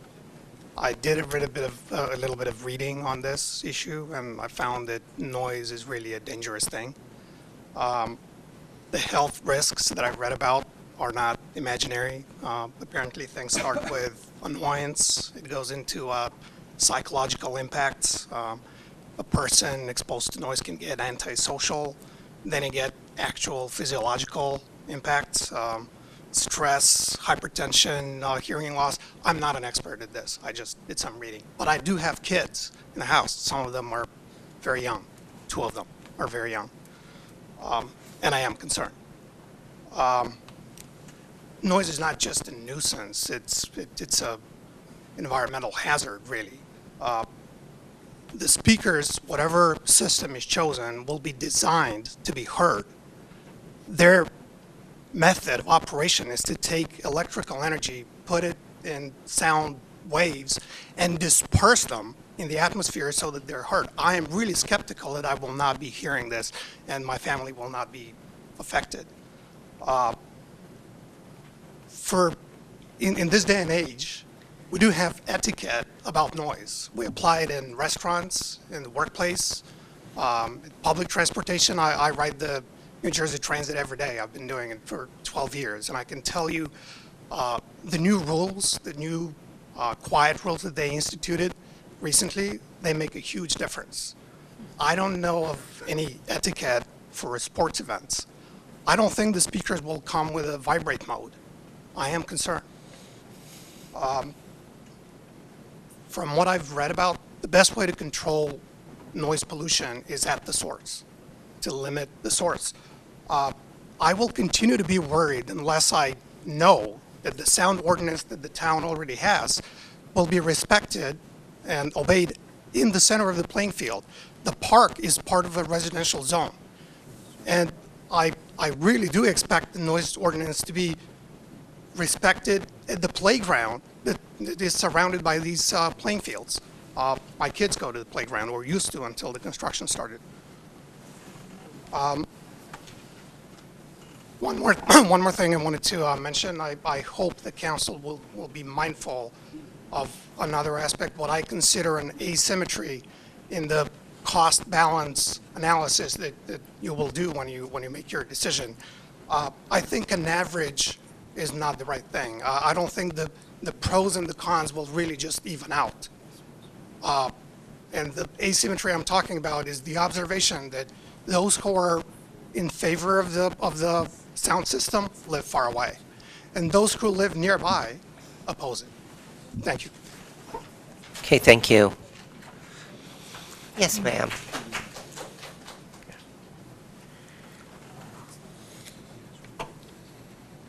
My name is Catherine Samini. I live at 19 Hunters Crossing, and I think you, at this point, know that I am opposed to the sound system. I really wanted to bring up 2 issues because I've heard some things, so I just want to talk about 2 issues, and I I want to make sure that, everyone here is on the same page, because I understand that there are some council people who have never had experience with sports. My council person, for example, who admits he's I never was a had. high school swimmer. Oh, I'm sorry. I thought I heard you say in a meeting that you knew nothing. I know nothing about sports, but I was a high school swimmer. All right, good for you, because I'm a swimmer too. So I heard also from some of the people that came up and talked on the very first meeting that they need a speaker system. They need the sound system. Ladies and gentlemen, you do not need a sound system. They may want a sound system. They may hope for a sound system, but they don't need it. They don't need it. I heard a mother say she wanted to hear her child's name called out, that he needed to hear his name called out when he's running down the field. I heard a coach say, or maybe it wasn't a coach, maybe it was a parent say, the child needs to hear his name called out like he was graduating from high school. Okay? I think everybody here would agree that a good play in football or soccer is not graduating from high school. And I say that with all due respect, because I coach soccer and I refereed soccer. I never coached, or I wanted this on the record, I never coached or refereed football, ever. But my uncle did. And it's not a need of that recognition. That's a want. That's a desire. That's a want. And I don't even object to that, because I played sports. I wanted to be recognized. But every parent who has a child on a field, who is present at that field, knows what that child's doing. And if they do well, they are proud of that child. And that child knows that they're proud of them. They don't have to hear that reverberating around the stadium. A gentleman got up at the first meeting and talked about Meadowlands. We're in Franklin Township. This isn't the Meadowlands. I mean, Councilman Crater made a good joke about this gentleman's house. If it really was the Meadowlands, he'd make some money out of the deal, but it's not going to ever be the Meadowlands. It is a terrific and beautiful sports park, and there will be many fantastic games played there, and we are going to hear noise. That's a given. I don't believe anybody is asking you to rip it up. I think you spent $3.4 million or something like that on the park. How much? More than that. What's the number? Do we have a number? 8.4. About 8.4 when we're all said and done. Oh, my goodness. And see, now this brings me to, not my second point, this is an addition on this point. I just want to clarify a few things. There's such a thing as feature creep. You're in for the pound, you're in for the penny, you're in for the pound. We've done this. If we only do that. We've done this. Let's just do that. And it's very seductive. You really get seduced. But you got to remember, at the end of the day, this is where we all live, and this is where you all live. And these parks, there's a lot of them planned. And some of them are coming to a neighborhood near you. So we need to not set precedents here.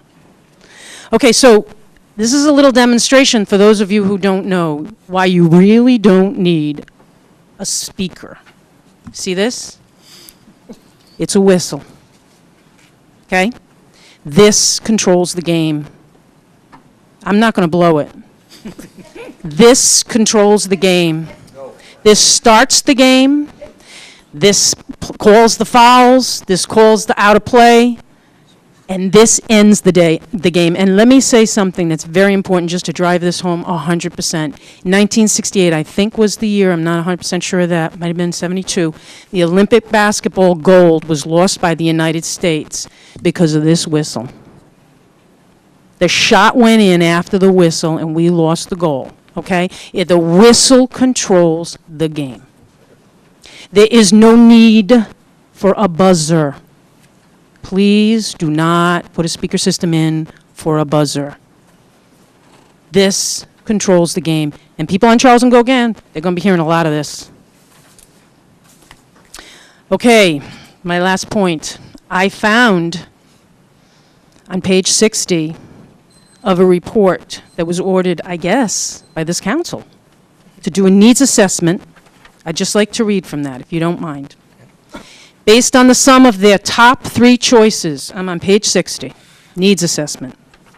The functions that the respondents think are the most important for Franklin Township to provide are preserve environment and provide open green space, operating and maintaining the parks and the facilities, and providing programs for all residents. It should also be noted that preserving the environment and providing open green space had the highest percentage of respondents selected as their first choice as the function their household thinks is the most important for Franklin Township to provide. There is a chart. They do talk about sports. Wrap up. They do talk about sports. To wrap up. But nobody talks about a speaker system. Thank you very much. Thank you for listening. Thank you. Yes, ma'am.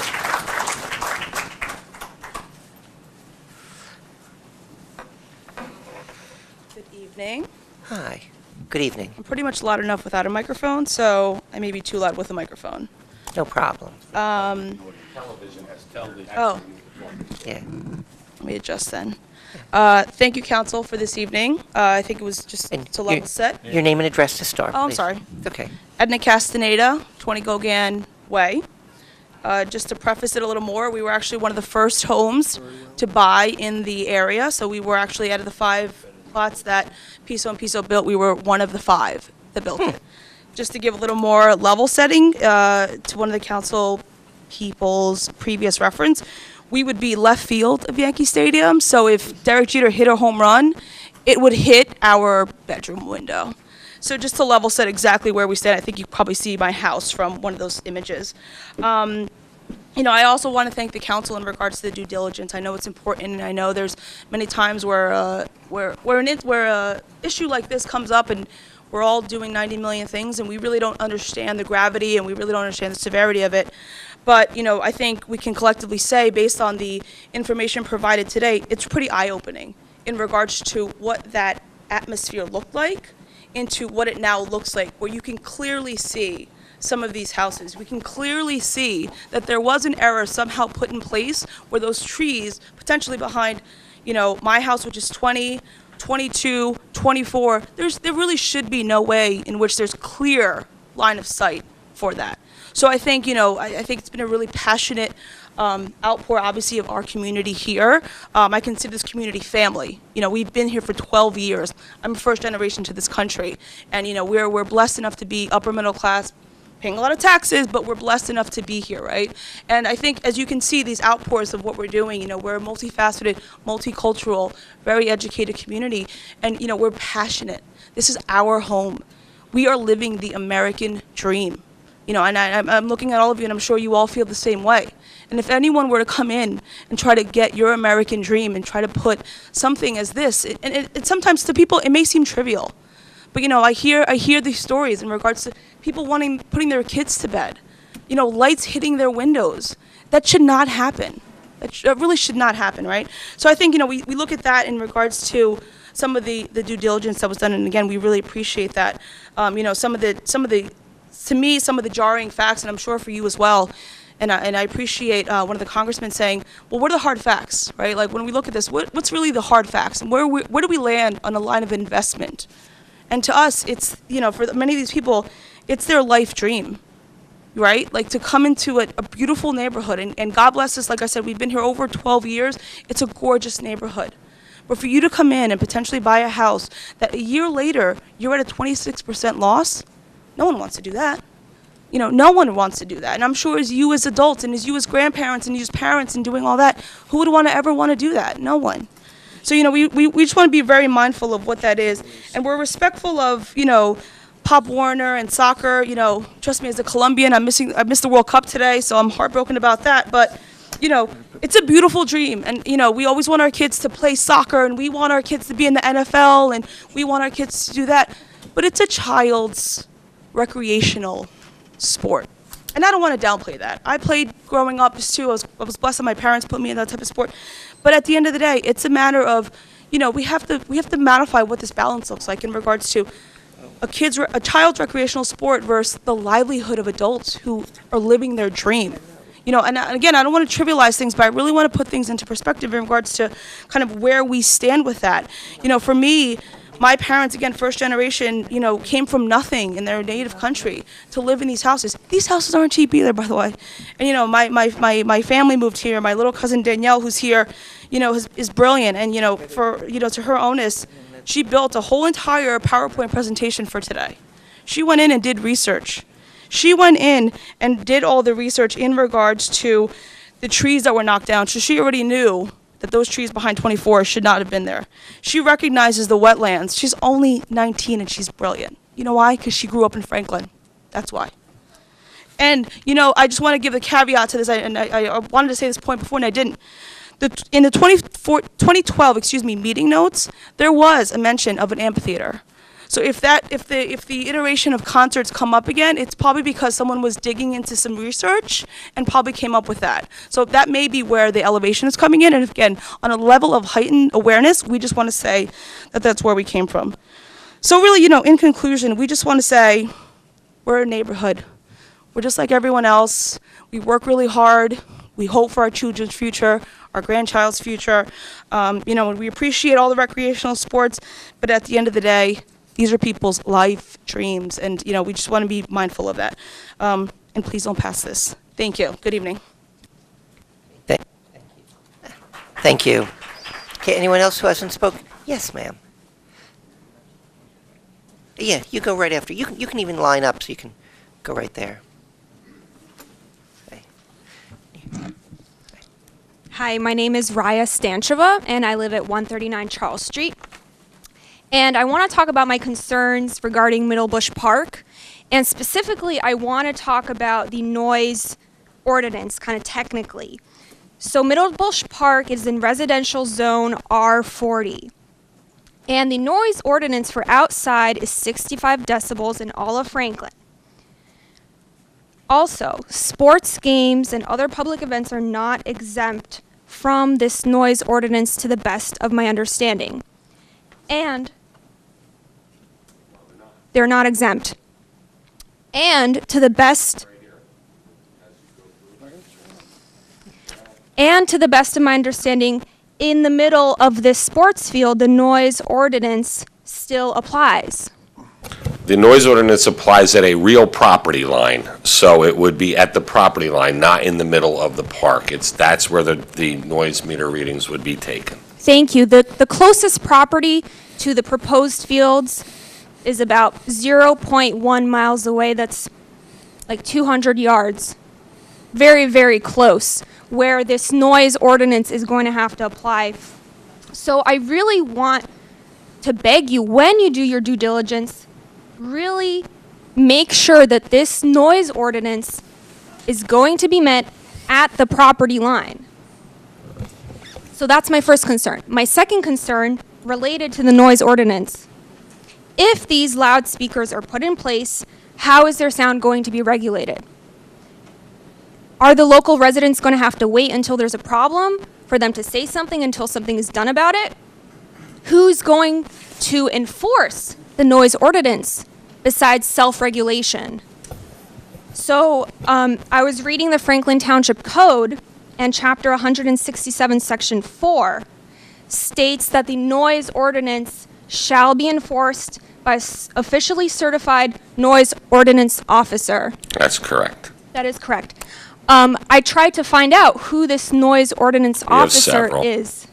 There are several that work for the Somerset County Health Department whom we contract with to provide health services, and there are several police officers who have also been certified by Rutgers University in the operation of a noise meter.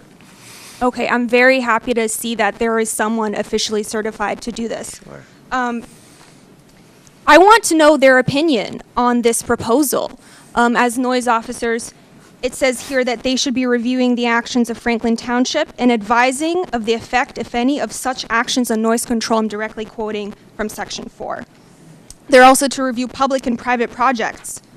And they're also to investigate and pursue possible violations of this article for sound levels. So when you guys are doing your due diligence, I really want you to talk to these noise officers, and I want them to be involved in this process for the research. That's all I have to say. Thank you. Okay, thank you.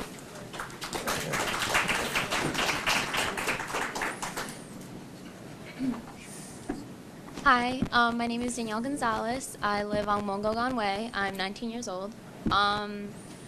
I first off want to say that I thought the idea of the park was great. I thought, I love being outside. I thought it was going to be great. I went to it several times when I was younger. And it wasn't until I saw the amount of trees being taken down and that I heard about the speakers that I was really, really upset by that. And I'm going to tell you why. I was born in Queens, New York. I had a backyard, the size of maybe like that area. No grass, none of that. Concrete, basically. I came here 12 years ago. I moved here when I was 6. My backyard stretched for miles in my mind. It was huge. There was grass. I ran. I have a younger brother. We had great times. I've always loved nature. And lately, I've noticed that a lot of the animals have been gone. I don't see deer as much. I don't see foxes, turkeys. I used to see all of that when I was younger.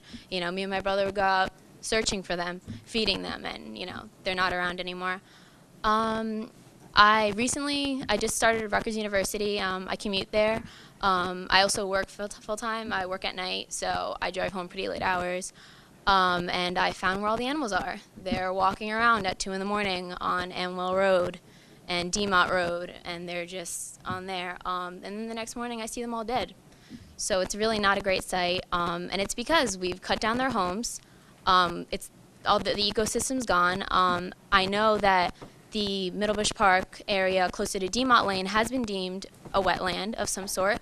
I don't know how far that goes, the surrounding area, but I'm sure if the wetland's here 100 feet away, it has to have some kind of effect. And if you put speakers there, what's that going to do to the ecosystem there? You're going to push the animals away. They're going to be running into the streets, more car crashes, more all of that. It's a hazard to not only the animals but the people. How many times has your car been hit by a deer or some kind of animal because you tried to veer out of the way or it jumped into you? It's dangerous. Also, the speakers, I love my home. Like I said, I've lived in it the longest time. I'm comfortable in my home. I love commuting. Most of my friends in college, they don't get it. I love being at home. I'm comfortable. It's my space. And if I'm hearing a baseball player's walkout song or football player's walkout song, and I know that's what it's going to lead up to eventually, I lose the comfort of my own home. And I'm not against having a small speaker set. If you want to have a portable speaker set with a microphone, that's fine. I don't understand why it needs to be this big, huge thing that impacts everybody. It could be portable, it could be small, everybody wins. I just really think that there have been a lot of mistakes made with this, especially the buffer, and I don't know, obviously somebody dropped the ball with that. That definitely wasn't the intention of plowing down all those trees. At least I hope not.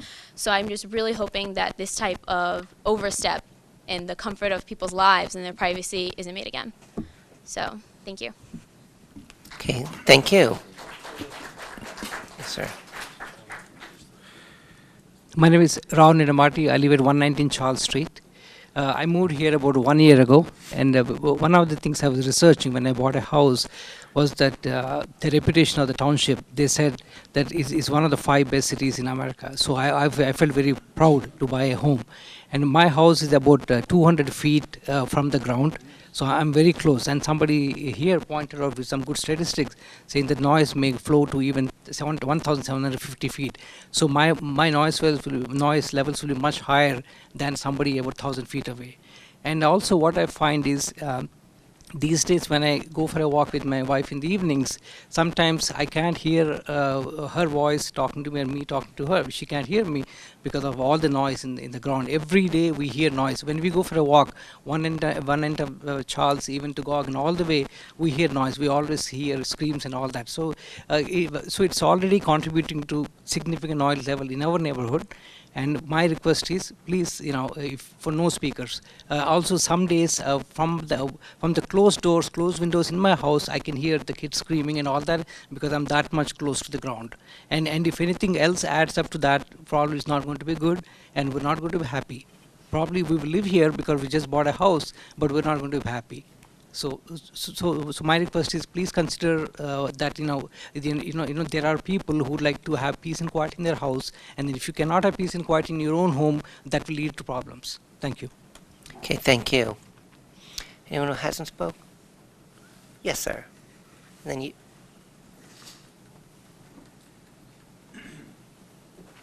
Good evening, Albert Goldie, 108 Lynn Street. I also represent my mother who lives at 104 Lynn Street. This July, we will be celebrating 53 years here in Middlebush. I have no other home. I haven't moved from anywhere. This is it. I remember corn where we are standing tonight. I remember horses where the fields are tonight. I used to ride those horses. I ate a lot of that dirt. I learned a lot of life lessons out there. I have the municipal complex next door. We have the bustle of that, the police in and out, the ambulance in and out, the trucks, the landfill. Enough is enough. The sound system will be over the top. We can hear the St. Matthias Carnival when they call the 50-50 numbers. I can tell you what those numbers are. All right, on Sunday night, they call the numbers. I hear it. Stagehouse. We even hear the fireworks from the ball field. It's got to end somewhere. The noise from the park, the ambient noise, the natural players' sounds, the whistles, the people cheering, that's wonderful. That's music in the afternoon sitting out on the back. But you convert that to a loudspeaker system, you are going to blow us away. Thank you. Okay, thank you. Yes, sir.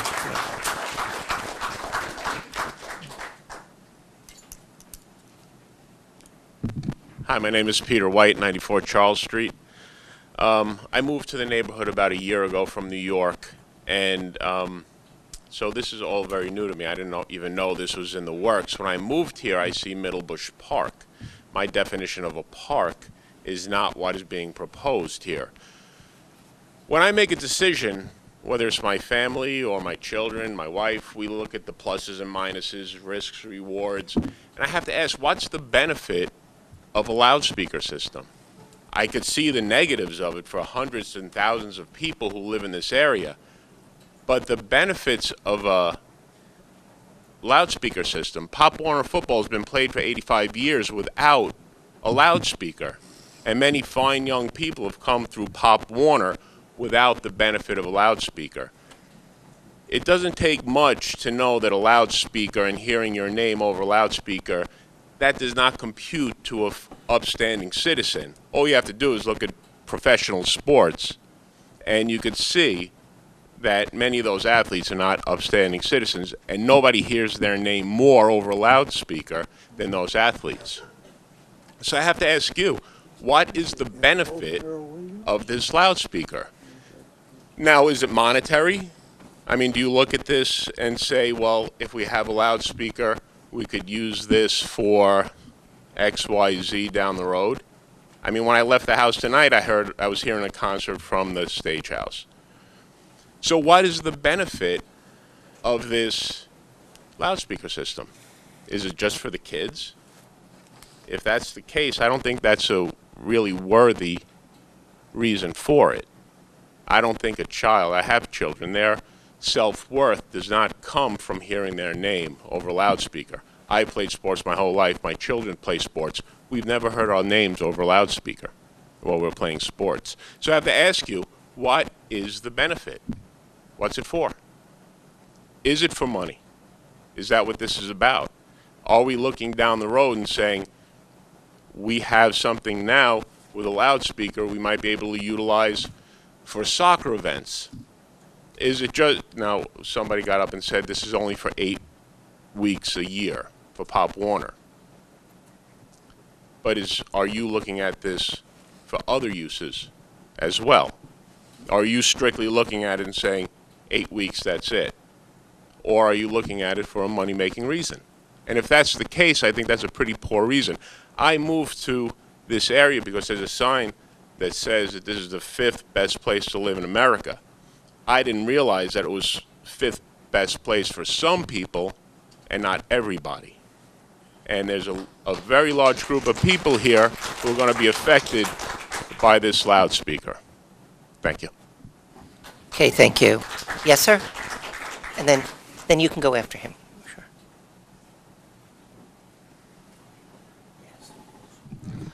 Mayank Patel, 129 Charles Street. Okay. Actually, I like to, Mr. Reagan, Mr. Levin, Francis, and Mr. Prasad. Actually, I was disappointed in your comments last week. It's almost like you made up your mind. You're saying compromise, compromise. And Mr. Reagan was even worse. He says, so you're not going to be happy. I'm not going to be happy, they're not going to be happy. But it's like you made up your mind already. You want the sound system, even if it's... I live right behind the park. You have not been a good neighbor. Don't become a worse neighbor. Don't build a sound system. I want my kids to study. One of them, both of them are here actually. I want one to be a lawyer, one to be a doctor. One of them could be sitting in your spot when you retire, hopefully. But the noise is already there. You cannot study really in the weekends without closing the windows down. Especially, I don't know what's in September, October, something special there. It's like, they even have looks like portable speakers already. So it's like, I don't know, this is going to be permanent speaker. And I was actually very happy with Vasilena and my two counselors and Mr. Chase. I mean, they seem very open. They didn't seem to have made up your mind. But you guys, I voted for you because I think you were like, at least you were on my voting list because I guess you represent the whole town, not just particular area. And Mr. Levin, and I voted for you guys. But you gotta think of this group here. And it seems like you have made up your mind that it should be there in whatever form. It's already loud. I don't know how much louder you guys want to make it. Thank you. Okay, thank you. Okay. If there's anyone else who hasn't spoken and would like to speak, you can start to come up. Just so you can. Hi, There. I am Parthiban. I live in 120 Charles Street. I have a 11-year-old and boy and a 7-year-old girl. So one gentleman came. His house is like the closest to the map what we saw. I don't know what 119. So I'm just opposite his house. Okay, so I'm on the other side of the road.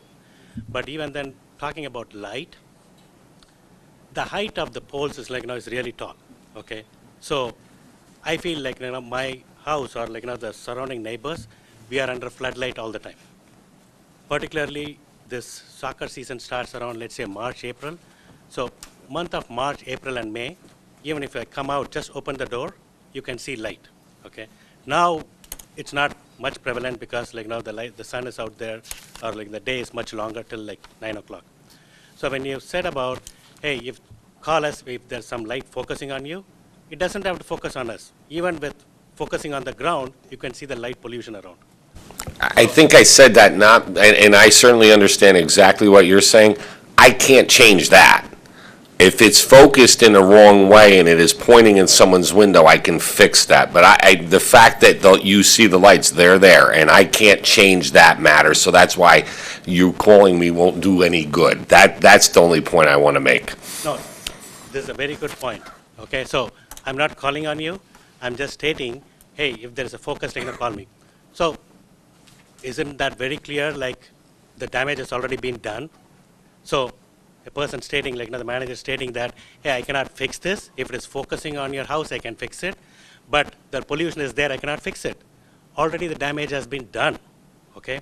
So on top of that, what's happening is my kids go to sleep around 9 o'clock. So I invite all of you to come to my house. Okay, come over and then see at 8:30. If I see all my bedrooms, the light is right there. So I have to put thick curtains to cover that so that they can go to sleep. Okay, this damage has already been done.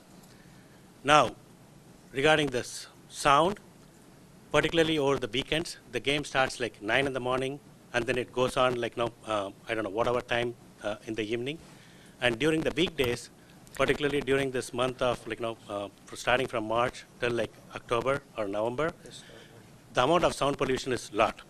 So the moment you open the door, you could really hear the cheers of the parents there, and also the coaches kind of cheering the team. So I do not know about the ordinance, the sound ordinance that's already existing. So I'm going to call, I think Councilman Sherman said, hey, you can call the police and there are some trained people who can come in and check the decibel level. So I'm going to call them and then check if it is at the right amount for the property level. So with both of these points said, already the damage has been done. We do not want any more sound pollution, having the loudspeaker. That's all I had. Thank you. Okay, thank you. Yes, sir. My name is Tom Moran. I live at 5 Hunters Crossing Road. I'm the president of our homeowners association, and I came here tonight to talk about the speaker system. I understand we're not going to be discussing that tonight, but I promise we will come back when you are prepared to discuss it. The people that spoke earlier are absolutely right. They're suffering from the invasion of light and sound now. Our turn is yet to come. We're close enough that it will be a permanent part of our lives. So, and just to say that my community is just as alarmed as their community, and that we feel that you should let the kids be kids and play a game. It doesn't have to be a production. We will come back and we will discuss why you don't need to want to have this huge a public address system. Sports for kids is sports for kids. Sports for their parents is a speaker system. Thank you. Okay, thank you. Thanks. Anyone else who hasn't spoken? Yes, sir. Okay. If anyone else would like to speak, you can kind of move towards the microphone, again, if you haven't spoken yet.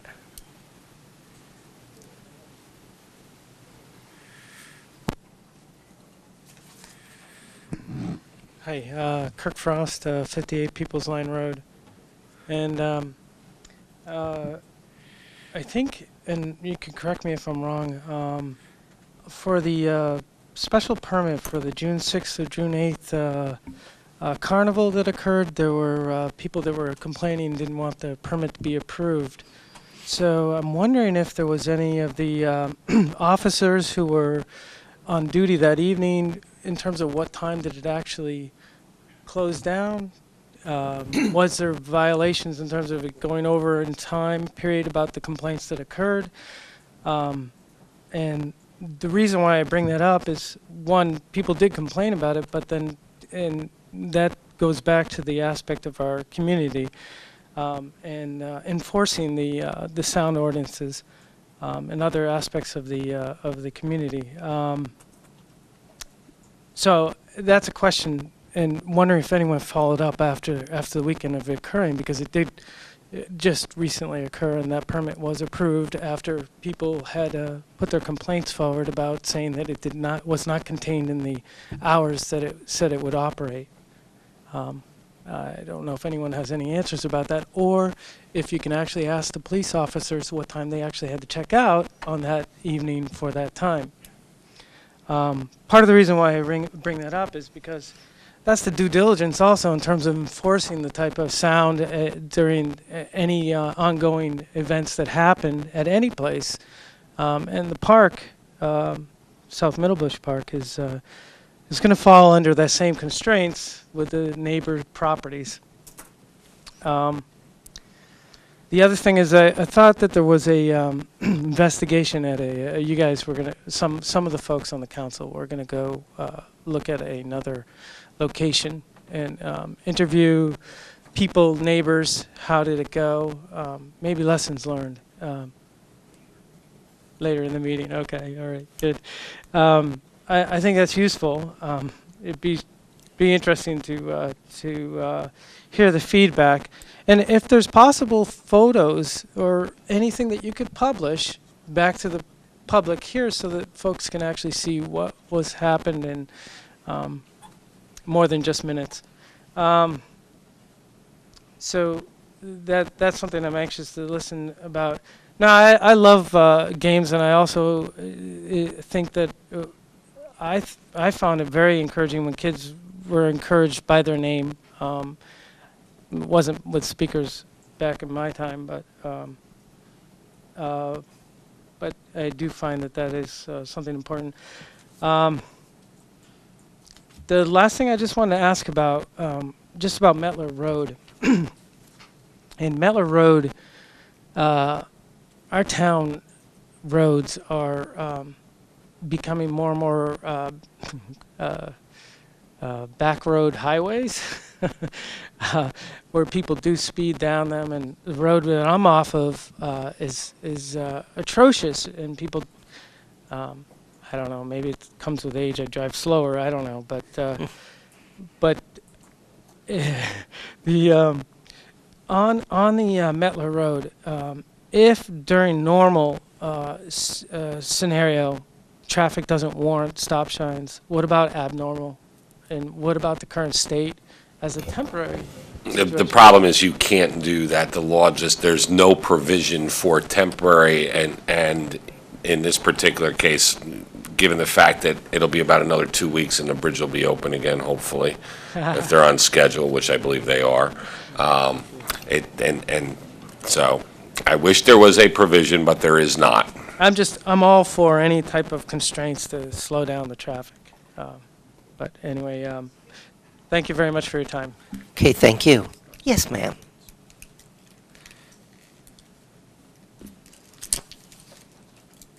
Sunita Patel, 129 Charles Street. Pull it down a little, yeah. Good. Sunita Patel, 129 Charles Street. All my fellow neighbors already has said many comments about the speakers. When we moved here in 2000, we were looking for quiet and peaceful neighborhood. We used to be in a Carteret. That got very crowded, very loud, noisy. We moved here, looking for peace. I have 2 children. One wants to be a doctor, one wants to be a lawyer, as my husband said. There is no peace anymore. They can't sleep. Every morning we hear, Saturday morning, we hear for the cheering. There's a people over there. Without speaker, we hear those loud voice. Just think about it. What happened when we have a speaker? Again, we don't have that much money that we move out and buy property somewhere else. Our value is going down. We are working hard to put money on the side for our education. If we have spent enough money on this park/sports complex, let's put that money against our school system and something else. We need to stop the speaker. Thank you. Okay, thank you. Okay, anyone who hasn't spoken would like to speak? Yes, sir.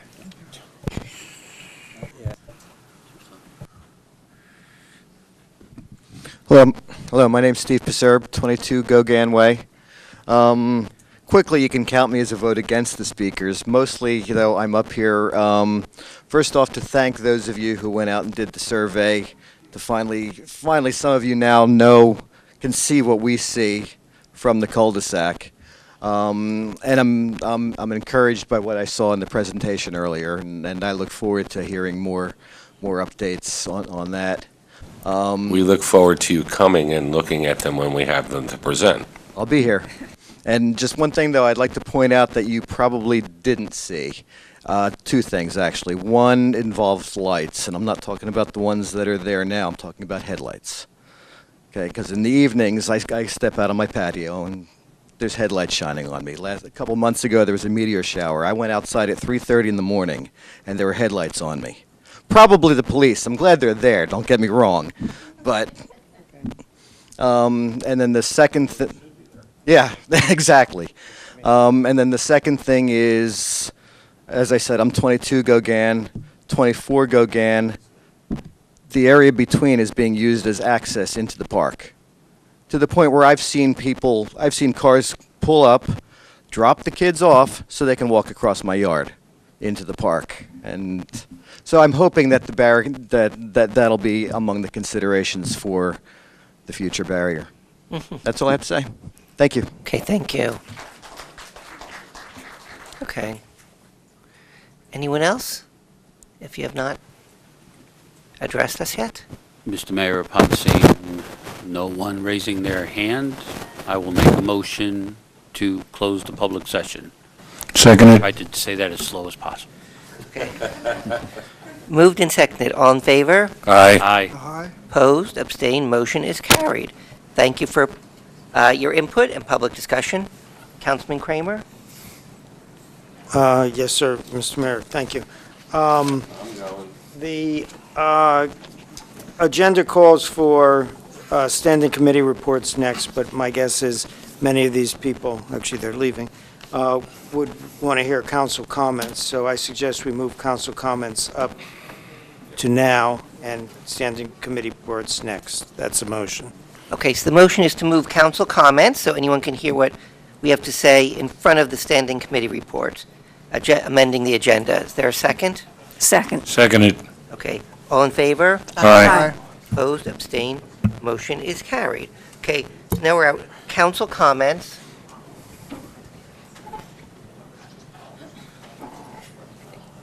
We started here last time, didn't we? Start down there. Okay. Council comment. Great. Thank you, Mr. Mayor. Councilwoman Rosalind Sherman. Thank you. I want to thank everyone who got up here and spoke tonight. You've done yourself proud. You've made some wonderful points. I think the council is listening.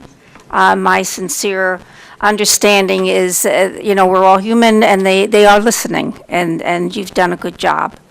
It is something we're working very hard to resolve. As far as, let's put the sound issue aside for the moment. You did hear the comments as far as what we're working on, and we will include the residents in the process. Hopefully, we'll rectify as much of this as we can and give you back some of the quality of life. I was part of the group that went to the East Brunswick High School to listen to their sound system. In all honesty, it's a heck of a lot better than I thought it would be, but it's still noise. It's still sound. It will still add to the sound that you are already being bombarded with from the stands, from the stage house, and just from the area that you're living in. So although it is not as bad as I thought it was going to be, it is still an additional layer of sound on top of what you're getting. So the answer to me is no sound system. The answer to me, unless we can find some technological answer that makes it totally not affecting any of the residents, there should not be a sound system. There are sports we all know that have been played for a very long time, soccer, baseball. There are the others that are out there right now that do not have announcements. And if they do, it's simply to sing or to hear the national anthem and then make some spot announcements should there be an emergency or somebody left their lights on in the car or something like that. The ongoing play-by-play is unique to Pop Warner. Again, it is a want, it is not a need. They have a system, they have a stadium that they have been playing in for many years. They would like to play on turf, and I don't blame them for that, but that was never part of what the original plan was, and it is something that if it involves a sound system, I would definitely see it as being an adverse effect on the neighbors. So I think you understand where I am at. I continue to work with the residents, and as we know more, you will hear as soon as I know, as well as I'm sure Councilman Kramer, so that we keep you apprised of what's going on. Hopefully, we'll come to some kind of a decision. I don't want this to go on forever. I mean, you don't want to come every night. We have to have an answer. And hopefully within the next council meeting or two, we can come up with some answer to this so that there will be something that works for everyone. And the answer will be either no speaker or some technological answer that will resolve the needs of Pop Warner as well as the neighbors. And we're looking at all of those options right now. So thank you very much again for your really intelligent presentations tonight. I think you again, did yourselves very proud, and I appreciate what you've done here. I had very little else as far as council comments to talk about. Most of it was already talked about. I was at the luncheon for Councilwoman Francois, and it was very lovely, and I'm happy for her recognition. The only other thing I did want to quickly mention as a political person, not very long ago, we had an election, last week, and I was shocked at how many write-in names we had for committee people. I think in my ward alone, there were 12. And to me, that says that people are interested in serving and becoming part of the political system. It's very encouraging that people are out there desiring to serve and to become part of the political system. So anyone else who might have any interest that have, whatever party it is, it's a real uplifting feeling that people are interested in serving and becoming part of what happens in the community. So thank you to them, all of those people, and if anyone else is interested in serving, you need only reach out to one of your council people who is of either party, so we can direct you if you're interested in serving as a committee person. So thank you very much. Thank you. Councilman James Vassanella. Just a couple comments. Obviously, we're not voting on anything relevant to the audio system tonight. Sounds like we are assertively pursuing alleviating some of the problems relevant to what was taken out of the park and trying to restore a little bit of its natural feeling and a little bit of the privacy. And I'm not talking about the audio, I'm talking about just in general and the nature and the lighting.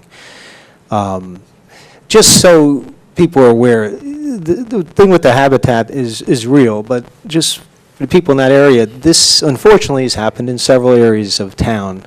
I think a Lotteray, which is maybe a half mile where I live, which is it's called Avalon. 80, 90, a lot of acres, all woods. And I know because I drive that area constantly, and over the years, the last 10 years as it was clear cut and developed, you absolutely notice these things. Some of it is unavoidable, and some of it you can avoid. I'm not here to point fingers. Unfortunately, maybe the town could have and should have done more to avoid that.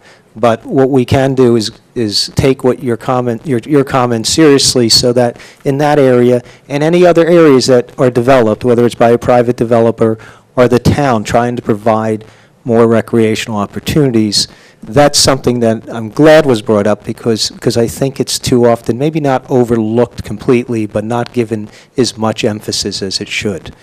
So that being said, I just, again, I know many of you here were earlier in the meeting, but if you get a chance on a slightly happier note relevant to sports and athletics, I invite you to Google or whatever you do to learn a little bit more about Earl Williams, who, separate from all this, I think just is a good example at the core of what sports can do and community involvement can do and people giving back to their community can do. Anyway, thank you. Thank you. Councilman Rajiv Prasad. Thank you, Mr. Mayor. There have been assertions made that I have already made up my mind about sound systems and everything else, but to tell you the truth, there is not one system that has even been considered, let alone minds being made up about it. My own decision-making process is to gather all the facts, look at all, and since I am at large, I represent the whole town, I have to balance all that, and that's where the balance was coming from, not from, what I was going to talk about in terms of the sound system. We don't know what kind of sound system, but we know one thing, that technology today exists that can eliminate all sound. If they want to have, some kind of a broadcast system, use the smartphones, use the internet, use your, earphones. You want to hear it? Parents, hear it. But the technology exists today. If we have to spend a little more, we will. And that is where I'm coming from. I work for an IT company, and I firmly believe in technology, and technology becomes obsolete very quickly. So spend the extra bucks, get the latest technology with the understanding that down the road it's going to be obsolete. I was on the planning board for 3-4 years as the council liaison, and we never allowed clear cutting of trees. And this is something that has happened. It was because somebody came up with the great idea that, we should have burns. People could sit on burns. And the burns were put in there, and you cut the trees. And that should have never happened. Okay? It's never been the practice of the planning board, and it is something that, the barrier should have always been there. As far as the vegetation and the wildlife, it's tragic. I mean, I've been living in Franklin for, since 1977. And, this is my home. And, to Roma's point, she came here in 1974. I was here in 1970 as a young student, and I've been here all along, and I've been here since 77 in Franklin. So this is my home. And I would never make a decision on anything unless it was affecting me personally, as though it was in my own backyard. That's the measure I take. But let's gather all the facts, look at all the options before we make a decision. And this is not something that can be, made lightly. We have people's property, quality of life, everything being affected. And so this is something, yet we need recreation for our kids, because when I first got on council, there were 2 shootings, gang shootings in town, and that's not the reputation we want in town. Any one of us could be, victims of random violence, and we don't want that reputation in town. We want the 5th best place to be the 5th best place to live. And so balancing recreation is important. Get those kids off the streets, get the gangs under control. But that is what we have to do. I hated going to those funerals, but I did go. But the point is, we have to provide active recreation for our kids and keep them healthily occupied, not make them into couch potatoes and obese. So those are some of the things. I am an athlete. I'm a swimmer still, and I go swimming, but I would love to have a community pool. At one time, I lived in Arlington, Virginia, where you could show your driver's license and go to any one of the high schools and use the pool, indoor heated pools. So that's something was a vision that I hope we could have had here, where anybody could go swimming. We still want a community pool, but there are private places that have been around for a long time, and I go to one of them to swim 12 months a year, indoor heated pools. And they're inexpensive, but those alternatives are there. But, the important thing is, in that sense, we're trying to find balance, not balance between speaker or not speaker, or how loud the speakers are going to be. If anything, they'll be inobtrusive and silent. That's, if I have my way, that's how it's going to be. So, no system yet has been presented. There are alternatives being discussed, and we evaluate them. But please keep that in mind, that is not where we are. Okay? So, And as far as, the Canal Walk folks are concerned, I don't know. I mean, there's legalese and everything else that we have to comply with, but in any case, we'll find ways to work around that, to prevent accidents and possibly, a dangerous situation.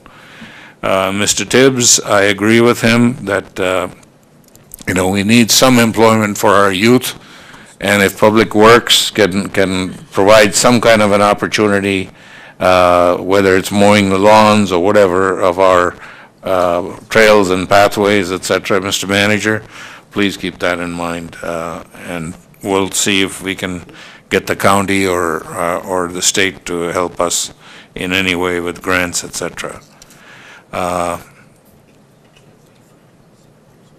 That's about it. Thank you, Mr. Mayor. Thank you. Councilwoman Kimberly Francois. It's really breaking my heart sitting up here listening to the havoc that this has caused on the community, the residents. I mean, it's really a travesty, in my opinion. I think when we started this process, we all felt like recreation was something that we really wanted to have. It's something that we really needed in our community. And it was a good thing. We didn't have anybody in here complaining about we were going to do what we just had done. I think the deal breaker has been the loudspeaker, the sound system. That has been the straw that has broke the camel's back. That's very, very obvious from the comments that have come up here. And I want to just say that I'm not thinking compromise. What I have been saying is that I'm thinking balance. I'm thinking win-win. I'm thinking what are the needs of the community, what are the needs of the people that live in that area. And we do have to be very, very conscious of those needs. And I'm not thinking sports complex. I'm not thinking concerts. I'm not thinking having making a money-making endeavor out of that area that we have over there. I certainly wasn't thinking that we would be destroying the wildlife. I certainly didn't think we would be destroying the ecosystem, causing drainage problems.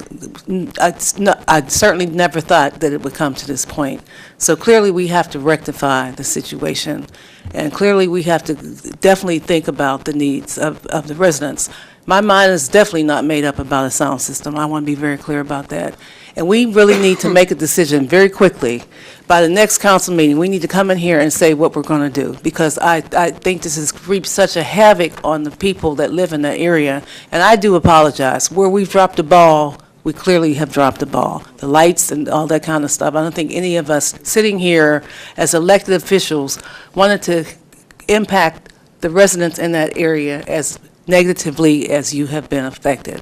I can speak for my colleagues here. We're not looking at this from a perspective of it's just a small group of people and so we don't care. We're not looking at this from the perspective of it's not in our backyard. We do care. We do care. Every resident in this township we care about, and we want to do what's best for you. So we will have to we need to bring this to a head very quickly and move on and make that park something that we'll all be proud to be a part of, that we can all live with, that we'll all be happy with, that it won't cause any health problems, any kind of negative impacts on our township, on our community, and at the same time, it will meet the needs that we initially intended it to be. So thank you for coming out here, and I hope you won't be back here after the 24th. Thank you. Okay, thank you. Councilman Ted Chase. Actually, the first thing I wanted to say tonight, from back at the beginning of the meeting, and actually when I got here and when I looked at the agenda before I came, and it just said naming the ballpark at Castleton Park, the ball field at Castleton Park for Earl Williams. I sort of thought, was he an old-time Major League Baseball player? And then I got here and found, oh yes, and I was reminded of him. But the real thought was he was before his time. The designated hitter was what he should have been. But for the topic that most of you are here about, we're sort of in a difficult position because we're not really at the point where we can officially make a decision, and yet, as far as I'm concerned, it's going to take an awful lot of convincing for me to approve any kind of sound system. I think you have an awful lot of good arguments. I'm impressed by people who come in from Wilson Road, from Hunter's Crossing, or from further afield to speak on this topic, and I think it shows that this is something that engages a lot of people, and if we don't listen enough, it will engage even more people. June 30th, we're having a hearing on developing sports fields at the Catalpa property down in the First Ward. And I certainly need to be able to tell people there that there absolutely will not be a speaker system there. There will not be lights there. There will just be natural fields, only light of day. And I have to be consistent then about how fields will be treated. I think the point was very well made, perhaps not directly, that if you have a speaker system, there's a danger of mission creep. And I think we've had a lot of mission creep already at Middlebush Park. A lot of things have gone in that I did not think of and did not support when we first started talking about having playing fields there. And I think that this is going to be the point at which to stop. Because, for one thing, if we have a sound system, I mean, this council may assure you that there will not be concerts, that there will not be music at halftime, but once you have the system, it's too easy to add on to have further mission creep.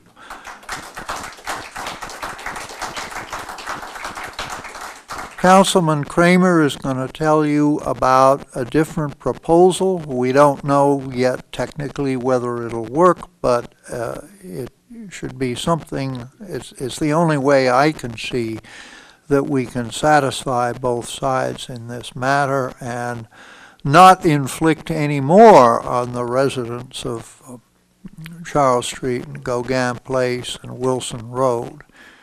I was on the planning board when we first approved the Pizzo and Pizzo developments, and we insisted very hard on maintaining the forest between Charles Street and Wilson Road.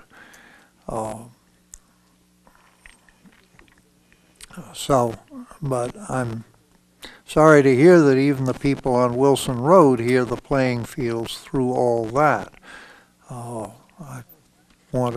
We do have some township-owned open space there, both on the Charles Street side of Wilson and between Wilson and Cedar Grove Lane, and that's one place where the deer hang out. But it's true that by putting in Middlebush Park, we've broken the connection between that part of the ecosystem and the part east of DeMott Lane. Unfortunately, sometimes we do get these unintended consequences. Okay, I think I've said enough. I think, now where's Councilman Kramer gone? All right. Okay. Thank you, Mr. Mayor. Just in order, Councilman Phil Kramer. Thank you. I'm sitting next to the manager because in a moment I'll be getting up, because I like him, because I'll be getting up next to the screen to point out a few things. So first, I'd like to say some things about Pop Warner. Pop Warner is a wonderful organization. They've helped a lot of kids. They are a valuable organization to this town, and if we did not have them, then your taxes would be higher because you would have to, in my estimate, be paying for recreation that in order to keep these kids properly directed. I'd also like to speak about my fellow councilman, Councilman Wright. You may have noticed us whispering to each other, even smiling to each other. He and I get along very well. His passion is in this, and there's times I get passionate about things, he gets passionate about things, and if we didn't have his passion, much of the park system that is going forward wouldn't be happening. Now, maybe you guys wouldn't want that, but that has been a very positive thing in town, and I am very, very proud of these parks. I am upset about the effect on you. Before I get to the parks, I do want to talk about Stagehouse. That is a goal of mine. It's a wonderful place. I go there too. I enjoy it, but their summer outside performance, I would like them to curb in some way, hopefully in a nice, genteel agreement to bring that down a little bit. As far as concerts go, the manager actually put it well. These speakers would not drive concerts. These speakers are not going to be concert quality speakers. The thing that would drive a concert is already there if it's going to drive a concert, and that's the stadium seating. And this is not the best stadium seating in town. The high school is better. The Middlebush School stadium seating is better. So I'm not saying mission creep is correct. I just don't think it would be wise to creep. It would be the most economic thing to do to creep in that direction. So I think you're protected in that way. Someone brought up calling each council member in numbers. I think it was the third council meeting, I put my number up next to my name. Please feel welcome to call me. I would love to talk to you about it. Another statement has been made about that people want to be sure that we're going to meet the sound ordinance at the property line. That's a guarantee. We will, because people will complain and we'll enforce it, and we will have to enforce it. But to me, that is not the standard. That sound that I've been talking to our township attorney about, that 55 decibels or 65 decibels for someone who's having a party one time, I can tolerate that. But every night or every day, time after time, I would like to look at our sound or our noise ordinance about that, and I don't know if it can be done, but that meeting our noise ordinance at the property line is not my goal. So I'm going to talk now about the sight line here and the loss of trees. Anyone with dentures, hold your mouth here, because I'm going to say something a politician never says. I was wrong. I made a mistake. It was my intention that these trees were going to be there, and I missed it on the plans that they would not. I misunderstood how the plans were. I think others misunderstood. I'll let them speak for themselves. And I do not like what happened there, and we are going to mitigate that. Now, what we did learn is trees do not block sound. 50 foot of trees do not block sound. So as far as the noise to this area, it didn't make any difference. But we are going to fix the sight line. I made a mistake. The town made a mistake. We are going to fix that.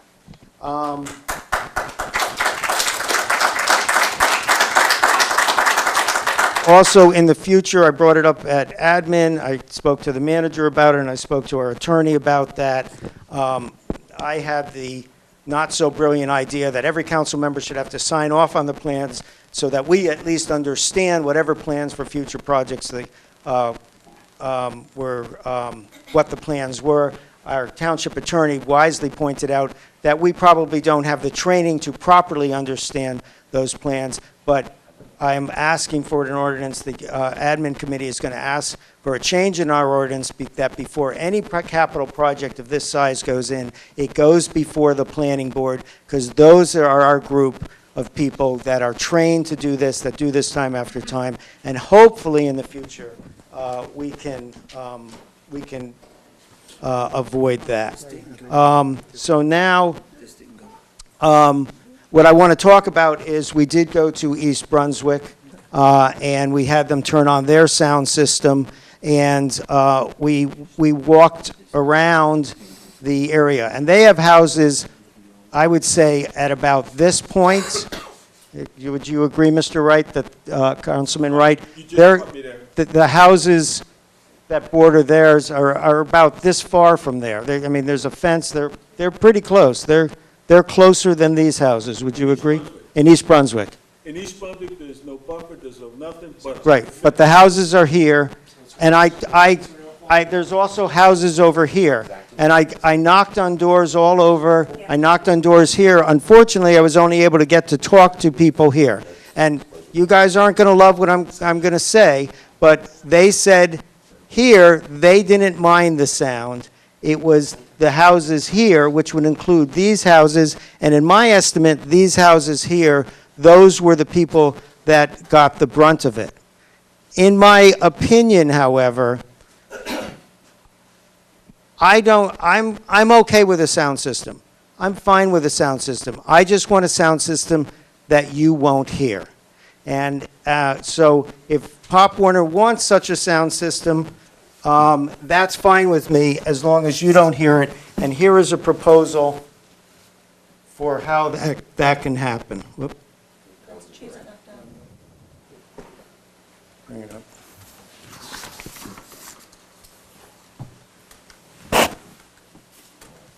So this would be a Wi-Fi speaker alternative. It would be a Wi-Fi broadcast that anyone with a smartphone would be able to pick up.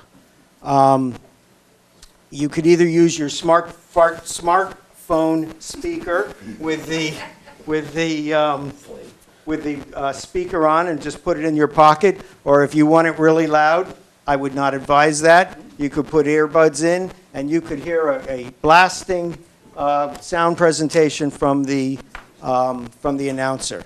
There would be no audio leak to the neighbors from that. There's also many advantages from that. Soccer, when the kids play soccer, when the younger kids play soccer, there are multiple teams on the field. So they can't broadcast because you would have no idea which system they're broadcasting to.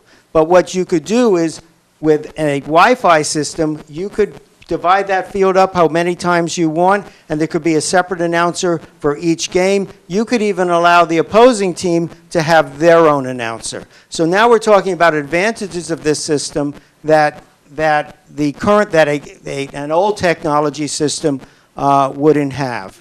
The Wi-Fi could be connected to the internet.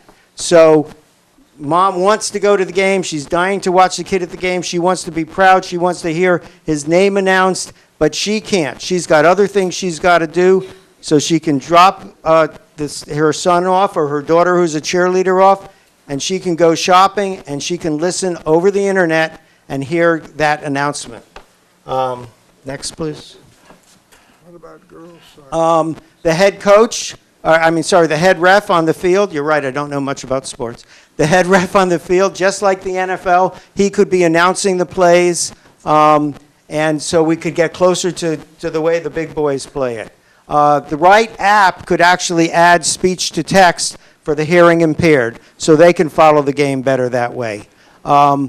Typically, I have a spelling error there. Typically at Pop Warner, the announcement is done after each down. They don't announce during the play so as to not to interfere with the play. But with this system, the players wouldn't be able to hear it. So you could be announcing, just like they do on TV, the color commentary, even as the play is going on. Perhaps the right app could allow the announcer to send text statistics to be read out on the smartphone. Pop Warner might be able to make some money by putting ads on the smartphone and make some revenue off of that. And I know that some people are going to say, well, not everybody has a smartphone, or maybe not everyone knows how to use their smartphone or get the app working. Well, you could have a small area in the bleachers with directed sound that are relatively quiet compared to the big speakers, where someone who doesn't have a smartphone could listen. I think it would be a much cheaper system, and I also think that it lends itself to future expansion. So this is one alternative. There are other alternatives that I think we could go to so that there could be a sound system, but it wouldn't affect the neighborhood people. So that's all I have to say about Middlebush Park. On the energy aggregation and Shop Franklin, those are two projects I've talked about. Council members should start expecting to hear from me. These are projects that will save taxpayers money, even reduce their taxes a little bit, and encourage shopping in Franklin, and also save you money on your energy bill. And I'm going to start working that very soon. And finally, to the people from Canal Walk, we can't put up the four-way stop, but we can mitigate that corner significantly by cutting down some trees, cutting down some curb levels, keeping the grass cut. That's actually the biggest obstacle right now. So I think we can make that a much, much safer corner. That's all I have to say. Thank you, Mr. Mayor. Okay, thank you.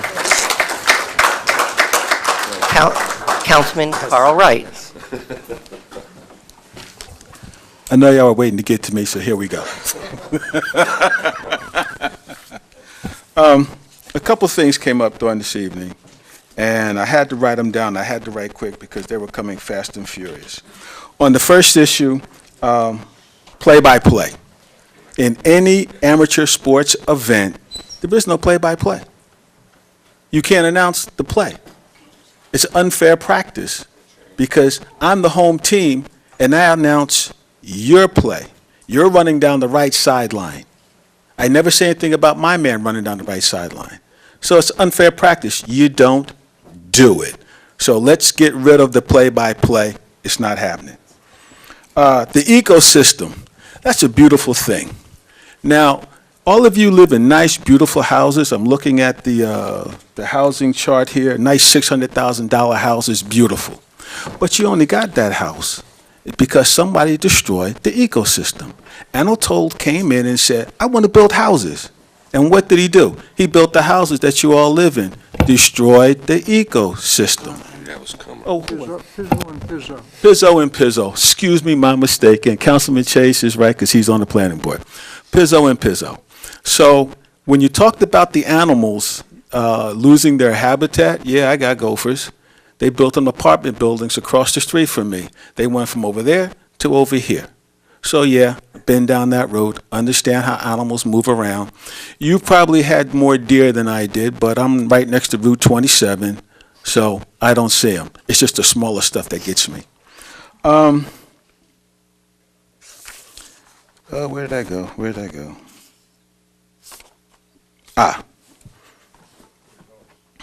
Got me lost there for a second. The house selling price. The young lady came up and said something about the houses selling for a different price or something of that nature.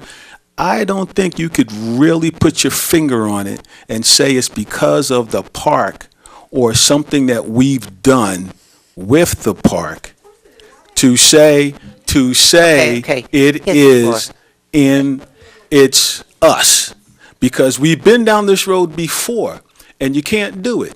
You can't put your finger on it and says, I'm selling my house because they built a park. It'd be beautiful to do that, but I want to make sure everybody understands you can't put your finger on it. You can't call the people up and say, hey, why'd you sell your house? Was it because you wanted to move or something of that nature? You can't do it. So I want to caution you about that little area here. You gave us a piece of paper with all the houses on it, and what they were selling for and how long they were on the market. But I can also bring in the paperwork where we do have lights, where we do have a park, and if I show the same thing, what do we do then? I mean, apples to apples, oranges to orange, I'll do it. What are you going to say about that then? So I think we need to be careful about how we pull out our facts, because we can only go by that up here. East Brunswick, we went out to the high school. Councilman Kramer, Councilwoman Sherman, myself, the township engineer, Tom Zelnick, and Alice Osipowicz, the Director of Parks and Recreation. Now, the Kroski Electronics sound system, they were out there too because they put the sound system out there. And we had, let's back that up. The athletic director had problems with the sound system. He had a problem with the sound system, I think, for the first couple of times that they used it. Because what happened was, I came in and I wanted to blast that puppy. And I did. Well, the next guy that came in says, you know what? I don't want it that loud, and he turned it down. Well, the next guy comes in and says, well, I don't like the way you set the sound system, so let me do it another way. Well, that was beautiful. But you know what they did? The athletic director, the principal, the assistant vice principal, everybody in town went out and sat all around the place and said, play the sound system and we'll tell you if it's too loud or too soft. And what they did was they got a medium of the sound and then they put a lockbox on it. So nobody could turn it up, turn it down, turn it sideways, turn it over. You couldn't do it. It was in a lockbox. And I'm going to say, Councilman Kramer, you were there. And that's something that did pop up. I hate to put you on the spot like that, but that's what he told us. So it's not random. Now, looking at the difference, the distance between where we had the sound, and Councilman Kramer was correct, we went outside the gate and we listened to it on the sidewalk. Okay? Now, the only houses that I saw that were really in the mix per se were the houses on Charles Street closer to the municipal complex. Now, I don't know how far they were because I couldn't see it on, I don't have that spread. But if anybody was going to complain, it would be them. But now, if you look at the sound system in East Brunswick, as soon as there was no trees, no berm, no bushes, no nothing, it was just a chain link fence. Now, Councilman Kramer, even Councilman Sherman went outside the fence and talked to the people that were walking by as to, does the sound bother you? What could we do to minimize the sound? What could we do to do anything? I don't know the particular questions that Councilman Kramer asked. I know Ms. Sherman asked a couple questions with the people walking by, and so did I. So did Ms. Osipowicz. Tom Zelnick left earlier, but he got the feel of the system. So what I want to say is, it's beautiful that we talk about it. It's beautiful that everybody has an idea of what they think is going to happen. But until you actually see something in operation, I think we're just going off base. But I don't live there, so I can't say. I don't live there. That was pretty much, someone talked about open space. Somewhere along the line, am I right about that? Didn't someone speak about open space? Yes. And I just wanted to say that, Ted Chase, Councilman Chase, what is our percentage of open space here in Franklin Township? 34. Huh? 34%. 34%. Now, they have proposals, I'm on the land use committee, and they have proposals that come through all the time about buying up farmland, and they do. And we buy it up to stop your taxes from going up. We buy it up to stop the kids from coming into the school system. We buy it up because we're trying to preserve open space.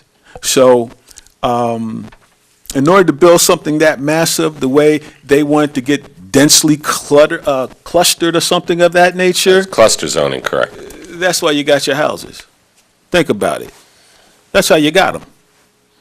If we didn't okay it on the planning board or up here on the township council, you wouldn't have had your house. So let's think about that. Come on. So the only thing else that I have to say on that little issue, and I had a whole bunch, but let's cut through the noise. Let's get down to business. Now, everyone has an idea of when we're talking about this sound system. Let me explain it to you. On Sunday morning, you will hear some noise. I'm not going to tell you you won't hear anything. I'm not going to go down the road with Councilman Kramer and talk about the Wi-Fi. I'm not going to do it. You're going to hear about the same noise as East Brunswick heard. And Councilman Kramer, Councilman Sherman, Ms. Osipowicz, they can talk to that, about how loud it was. We're talking 9 o'clock in the morning on Sunday, and usually by 5 o'clock or 6 o'clock, depending on how many teams play that day, it's over with.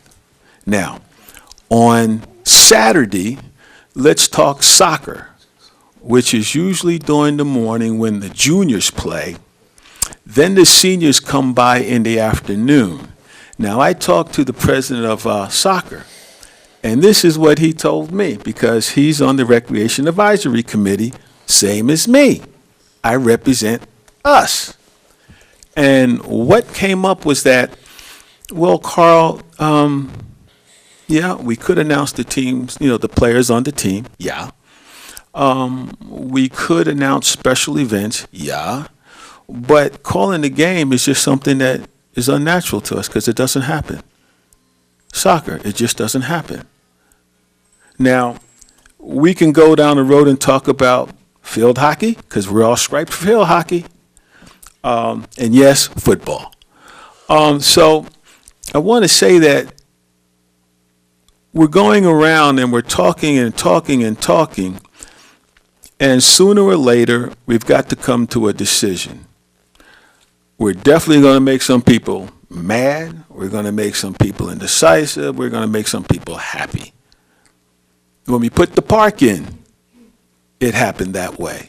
When we go down and we have that discussion about Catalpa and the park we're trying to put in down there, and that's a special meeting, Mr. Vornlocker? It is on June 30th.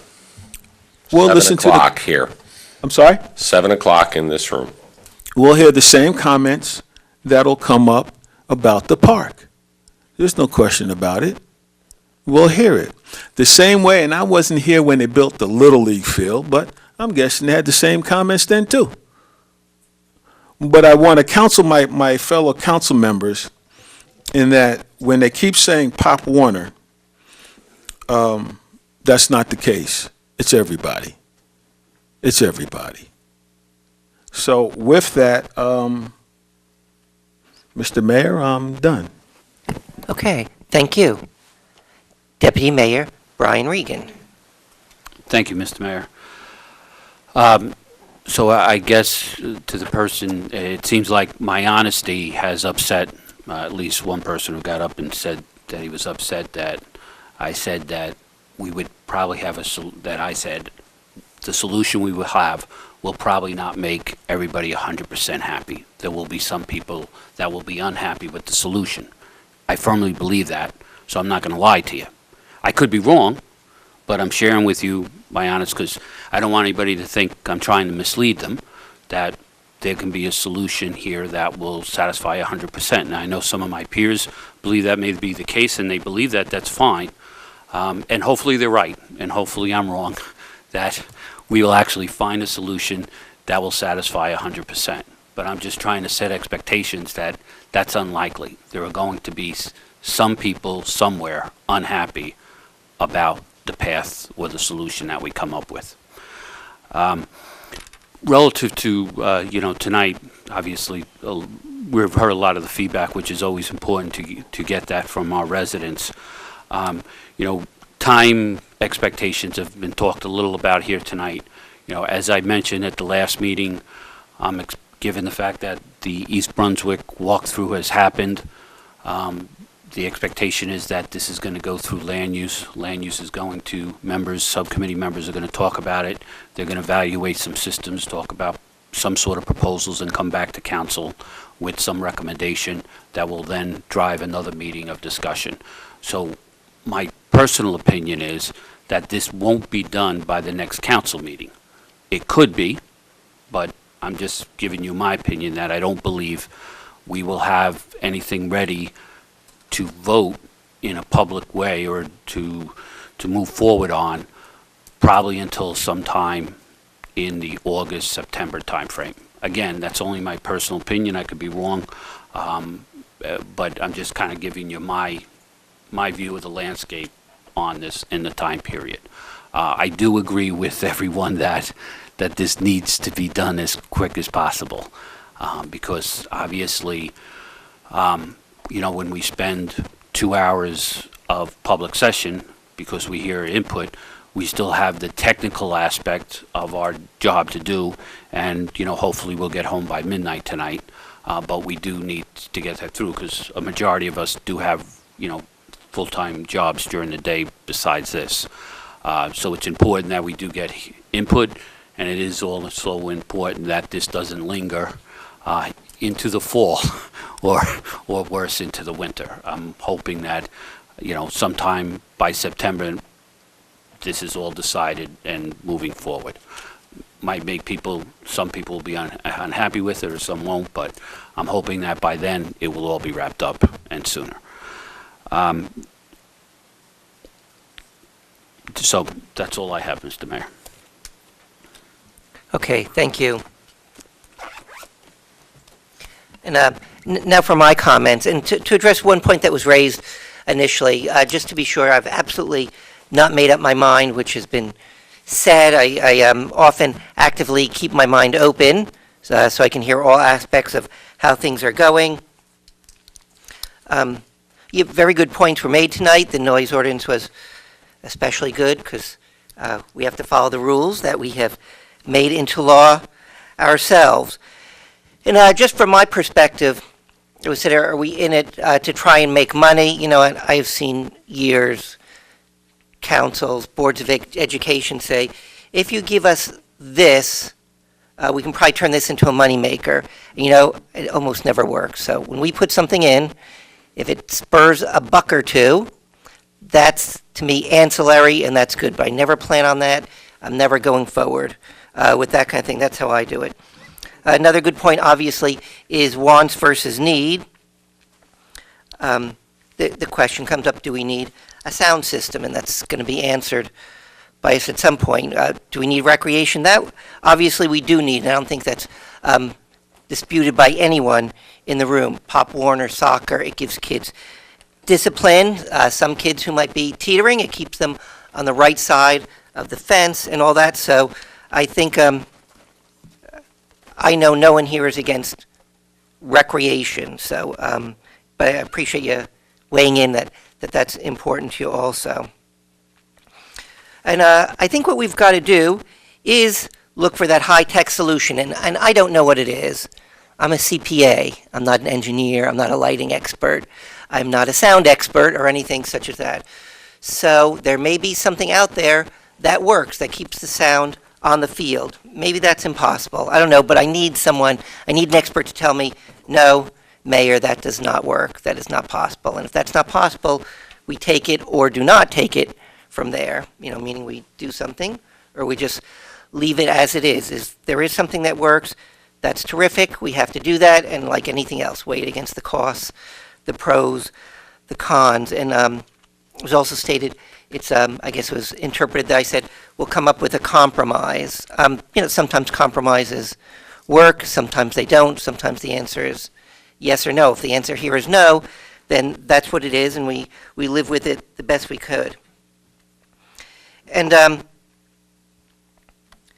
of you speak about quality of life. So if you've any of you been through the Franklin school system, I'm through Harper Lee. I'm going to put myself in your shoes, as Atticus Finch told me to do. And I say, if I'm in my backyard and have a barbecue and a couple people over, what is it I want here? Obviously, no one is against the birds and the squirrels and the occasional chipmunk scattering through. So that's good. Do I want to hear things all day? No, I don't want to. Or sometimes I just want to sit in. I'm kind of old-fashioned with my big old newspaper and look at that. And I can, when I put myself in your shoes, I can see every weekend day. I don't want that to hear other things. Going back again, maybe there is some other solution, but when I put myself in your shoes, I don't want my life altered. I was around when the Pizzo development was coming through, and I was even on a very small task force of a few of us to make sure that there was open space with plenty of buffering.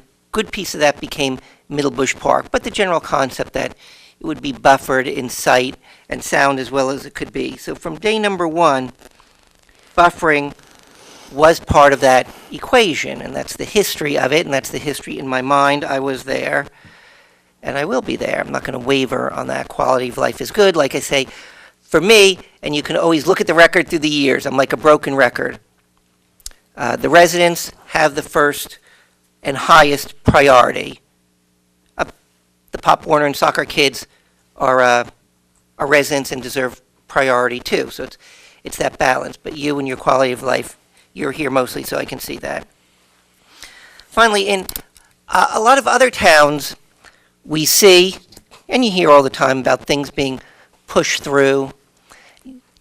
Please rest assured, while most all of us are here, nothing will ever be pushed through in the dark of the night without your notification. When we come through, you will know about it. We have a history of that. I dare say all of us are dedicated to that. That being said, maybe sometimes you don't like the solutions, but you'll be there to know about it. So there won't be anything like that. We'll be open.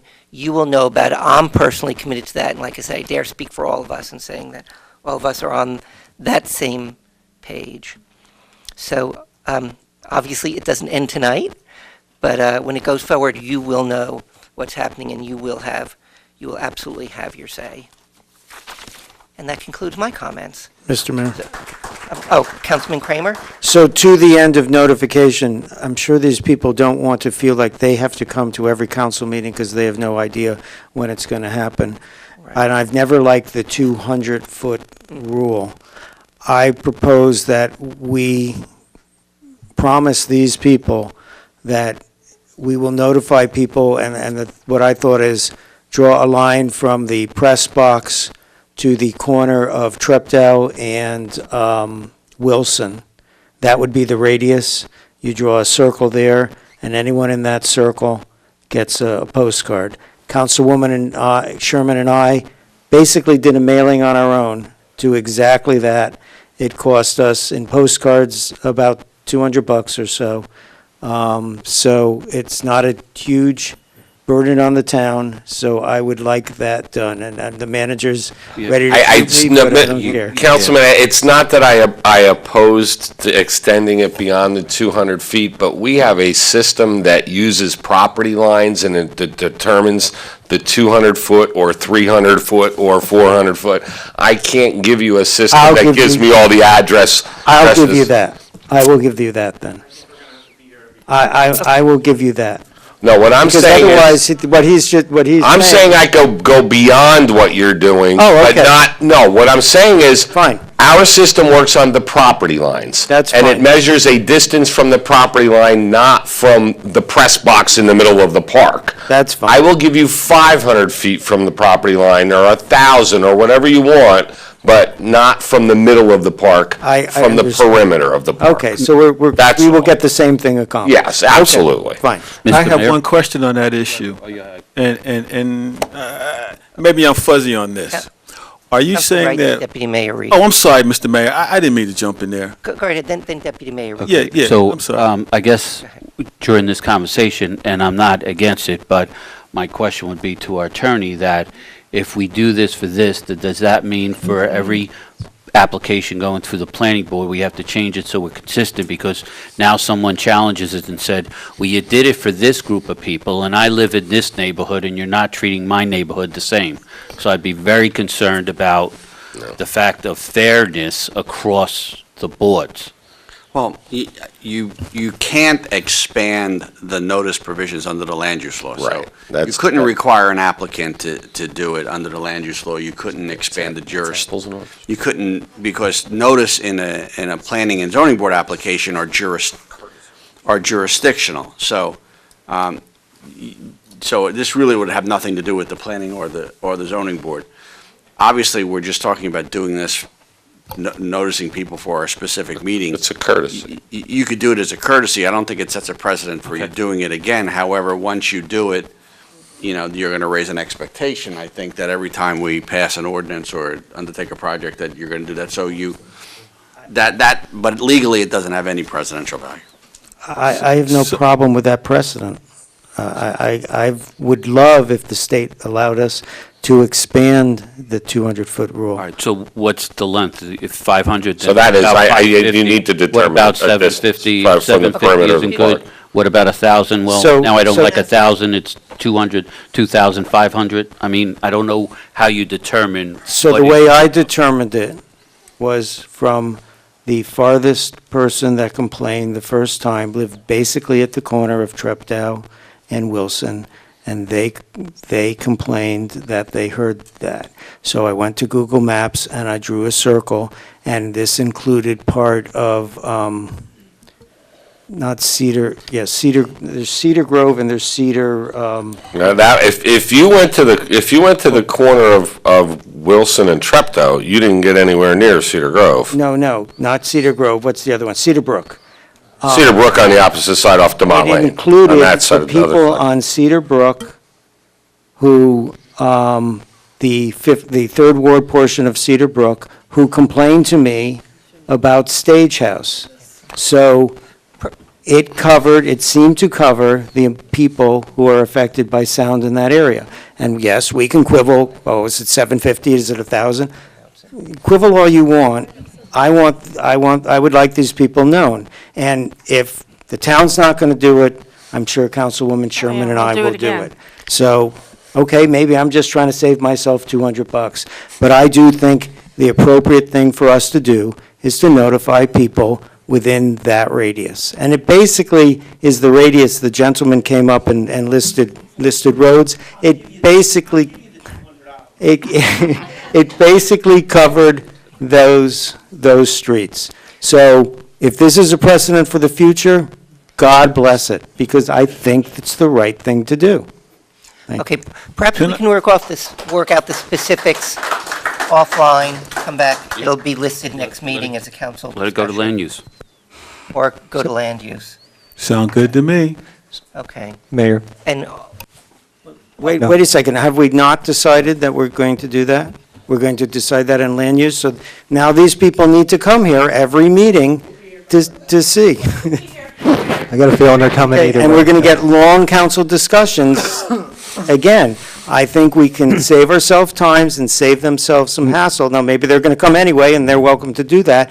If we let them be assured that if it's going to be on a council agenda item, they will receive notice. Well, let me ask you a question, Councilman Councilman Kramer.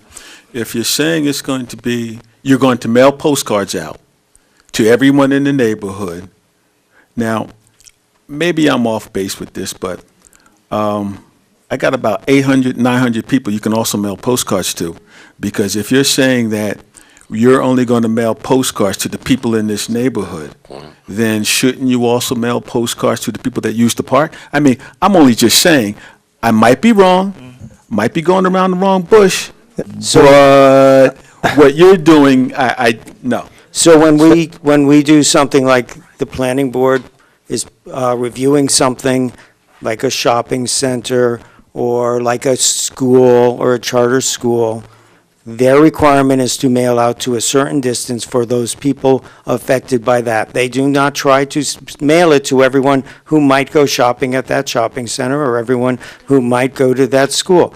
These are the people that will be affected. But wait a minute, if you're only going to use the proper lines that I refer to our township manager or the counselor here, if you're going to stay legal and within the bounds that we've already set, then you're only going to do it so far. But now, if you're going to expand the boundaries, that's a different story, Councilman Kramer.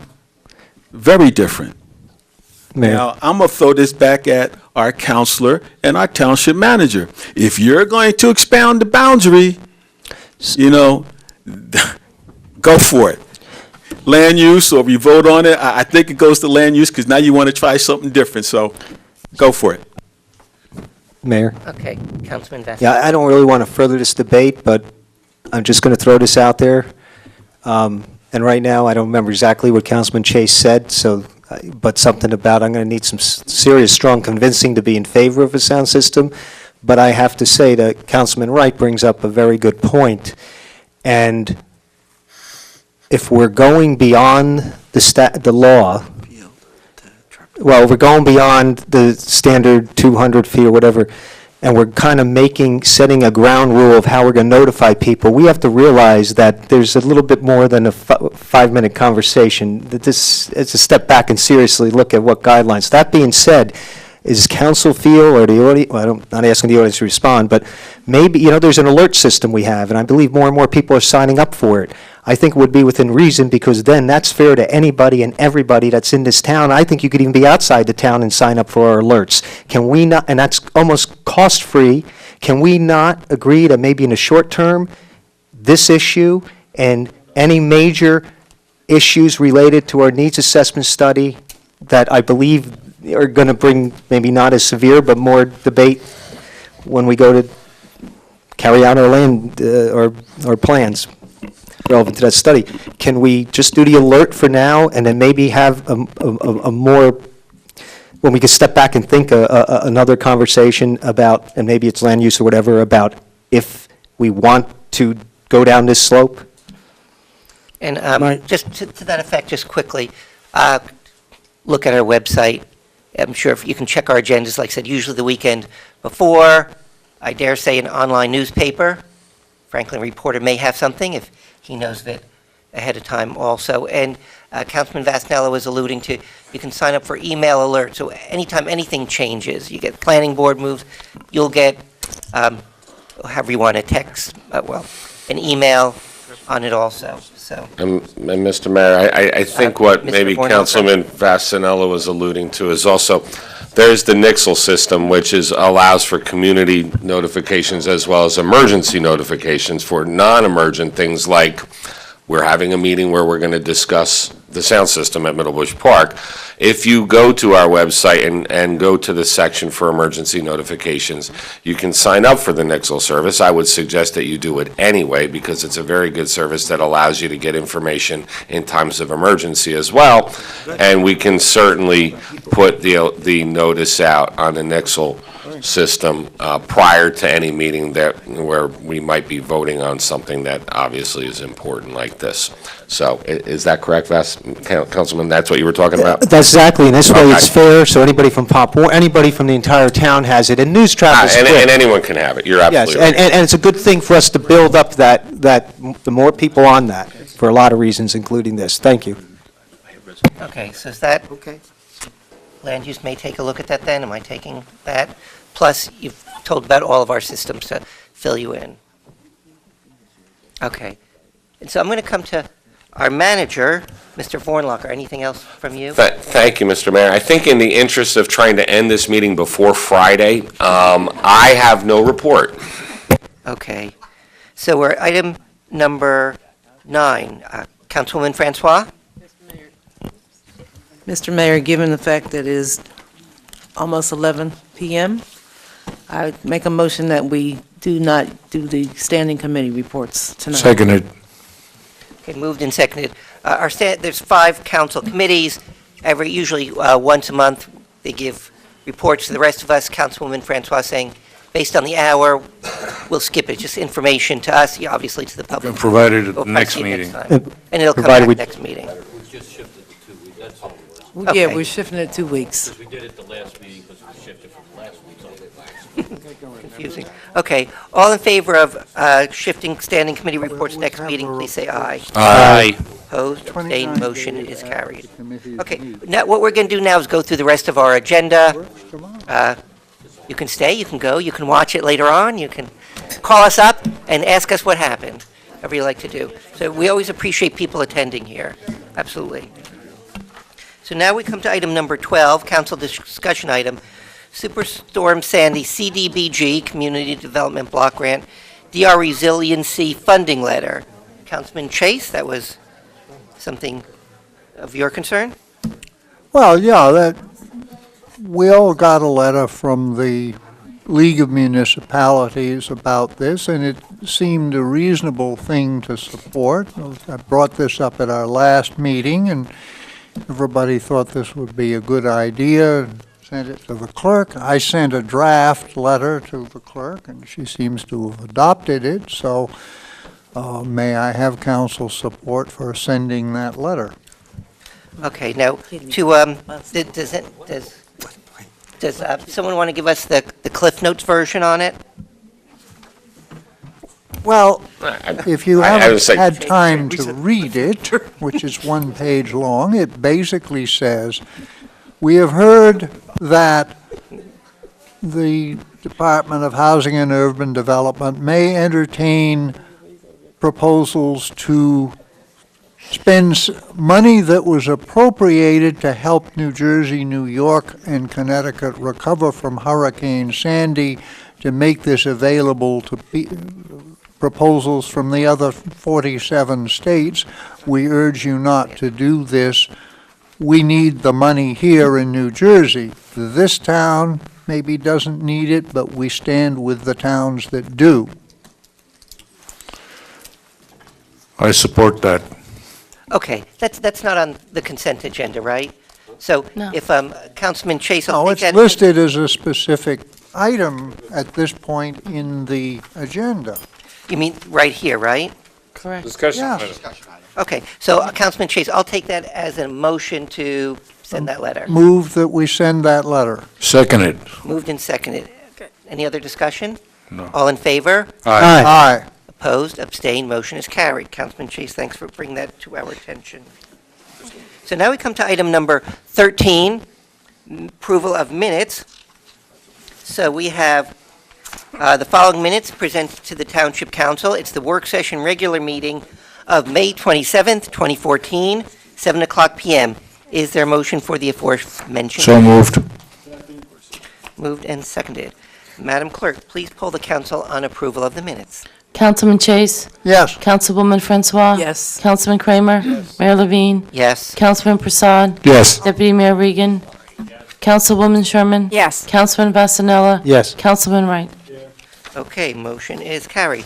Next, we have item number 14, approval of the warrants. The warrants are the bills that we pay.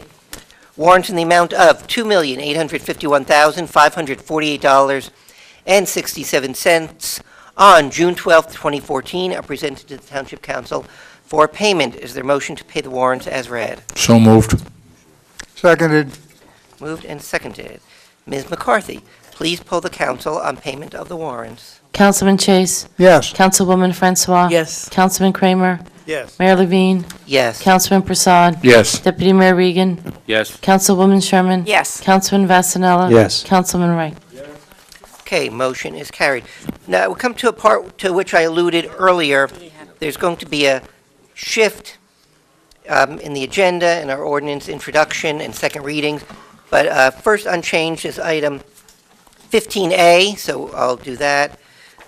Usually, ordinances go into law after two votes. The first time it is voted on, and usually the next meeting, there's a second vote, and at that second vote, it's open for a public hearing. People can speak on that particular ordinance. And if it passes the second time, then it'll go into law. We had four. We only have one, and I'll give a quick explanation in a moment. So it's item 15A on the agenda, ordinance 4061-14, ordinance amending the code of the Township of Franklin, County of Somerset, State of New Jersey, more particularly Chapter 260, Parks and Recreation, Section 260-11, exclusive use permits for park facilities, and Section 260-14, exemptions. It's basically park fees, fees for use of the parks to cover our costs, primarily in Middlebush Park items. The Township Attorney has approved the affidavit of publication, and a public hearing is in order. Is there a motion to open the meeting for public hearing on this ordinance? So moved. Second. Moved, seconded. All in favor? Aye. Opposed? Abstained? Motion is carried. Meeting is open for public discussion on this particular ordinance. Anyone wishing to speak, please raise your hand. Yes, sir.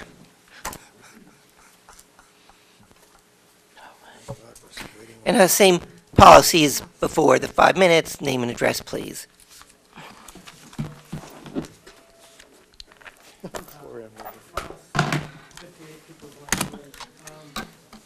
I'm sorry, I can't hear you. Could you repeat that? Phone needs to be turned on. Right into the mold? Is it? That would help. Test? All right. Oh, that's good. Yeah, start again, name, address. Kirk Frost, 58 People's Line Road. Thanks. On the fees, I'm just wondering, it seems so cheap for outside people to use our facilities. And to me, that sets a wrong precedence. We pay the taxes for these services, for beautiful parks that are been built, will be built, et cetera, especially for the, I can't see it right now. I don't know why it's not coming to my eyesight, but especially for the, synthetic turf field. In my mind, if we're going to have some other sports association or other towns that want to use our facility, then we should be charging an adequate amount of money for them in terms of using such an expensive field that we put in. I think it was quoted at $8 million for putting that in. That's significant. And the other thing that I would be more in the field of, okay, charge $3,000 if you're a non-resident, $1,500 or $2,000 if you're a non-resident charity. If you're a charity, make it less. But for non-residents, it should be something significantly higher. Otherwise, we start catering to other people at a very low cost. And we don't, not that we want to make money out of it. It's really about defining what Franklin's about Franklin's community, about how it's a town for the town. And if we're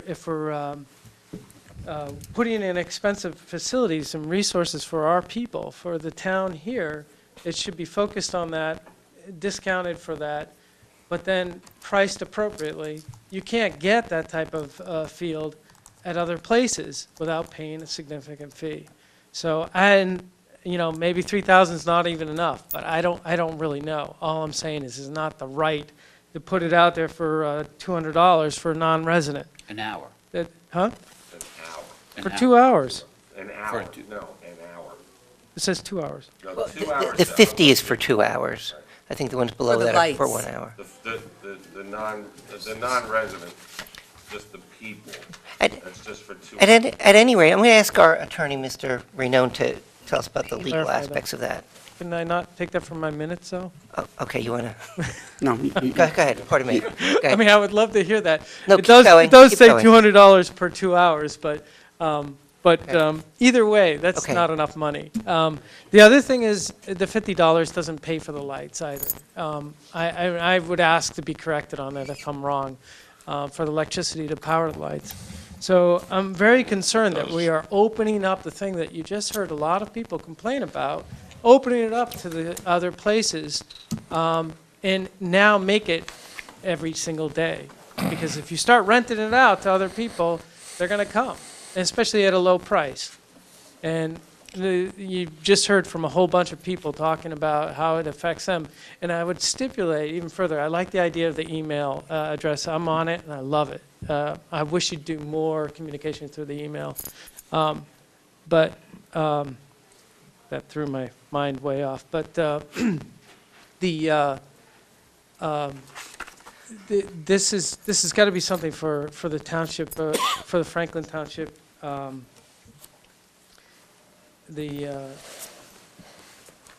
We don't want to have people coming in all the time using that field at such a low rate, and we need to be very cognizant of what people have said about the hours of use. So I just ask that you take that into consideration. raised the fee significantly a lot for anyone outside the non-resident. It just sets it up for other people to use. And there isn't anything about hours here of usage, and that concerns me as well. So people, their entire weekends could be blown away outside of Pop Warner. I mean, I'm all for sports, but anything for, you're now invading those folks, so appreciate that. Thanks. Thank you. Mr. Raynone, just going to... Well, first, you know, we're not a private business, and we are, after all, the government. So there is the concept of you can't take you really can't price these fees so that you recapture your cost of building the project. That's not what these fees are. They're actually the cost for administering the programs or administering the permit requirements for the fee. So that's the first thing. The second thing is we should all remember that because we've taken literally tens of millions of dollars in Green Acres funds to buy land, every park, every piece of conservation land that we have is all subject to Green Acres restrictions. They all require us to have fees that are reasonable, fees that are not set to, for instance, make it prohibitive for people outside of Franklin to use the fees. There are constitutional and state law issues about that, so that's the second part of it. So we really can't do those things because, you know, the Franklin government is funded by many things, including state aid, and we're all subdivisions of the state of New Jersey. So there is there are those concepts that come into effect. So the answer is that you can't make it $50 for a Franklin resident and $5,000 for a non-resident to restrict the use of what is essentially public parkland. And I just might add, Mr. Mayor, to what Mr. Raynone just said. An extensive survey was done of towns throughout New Jersey and their fees for both synthetic and natural turf fields, both lighted and unlighted fields. It's actually part of your agenda, Council. It's a 2-page document. And if you get an opportunity to look through that, what you will see is that we are actually on the high side. Not the low side. We are a little bit higher than our neighbors as far as our fees are concerned. And I think that these fees that were recommended from Rec Council took into account that these fields are new and that the goal here was that they be used by township groups. And when I say they're high, we're a little high on the resident and the non-resident. So it certainly does reflect what the gentleman said just now about making it competitive, and it is competitive with our surrounding towns. Okay, anyone else from the public wish to speak? Mr. Mayor, upon seeing nobody else in the audience coming forward to speak, I make a motion to close the public session on this ordinance. Seconded. Moved in second. All in favor? Aye. Opposed? Abstained? Motion is carried.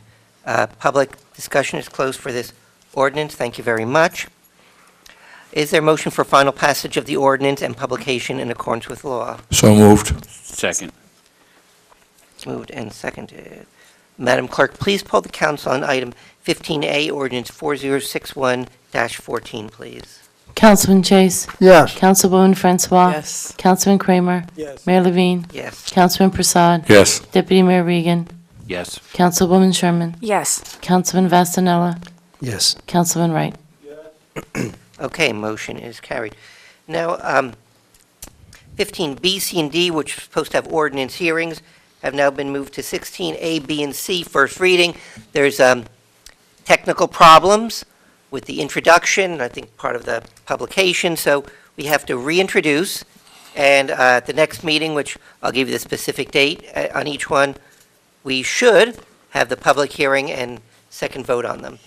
So now, which was 15B, is now 16A on the agenda, ordinance 4062-14.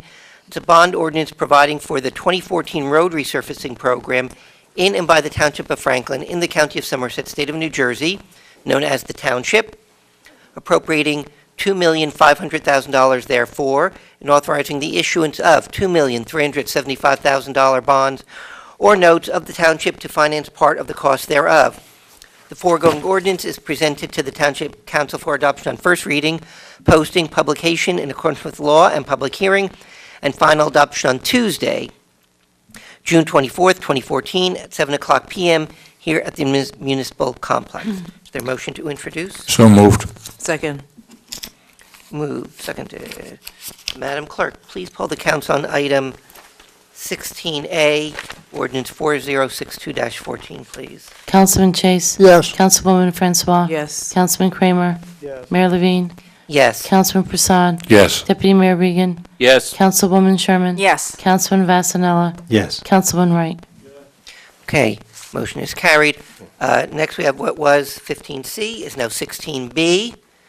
That is ordinance number 4063-14, a bond ordinance providing for various capital improvements in and by the Township of Franklin in the County of Somerset, State of New Jersey, known as the Township, appropriating $581,000 therefore, and authorizing the issuance of $551,950 bonds or notes of the Township to finance part of the cost thereof. And I'm going to backtrack.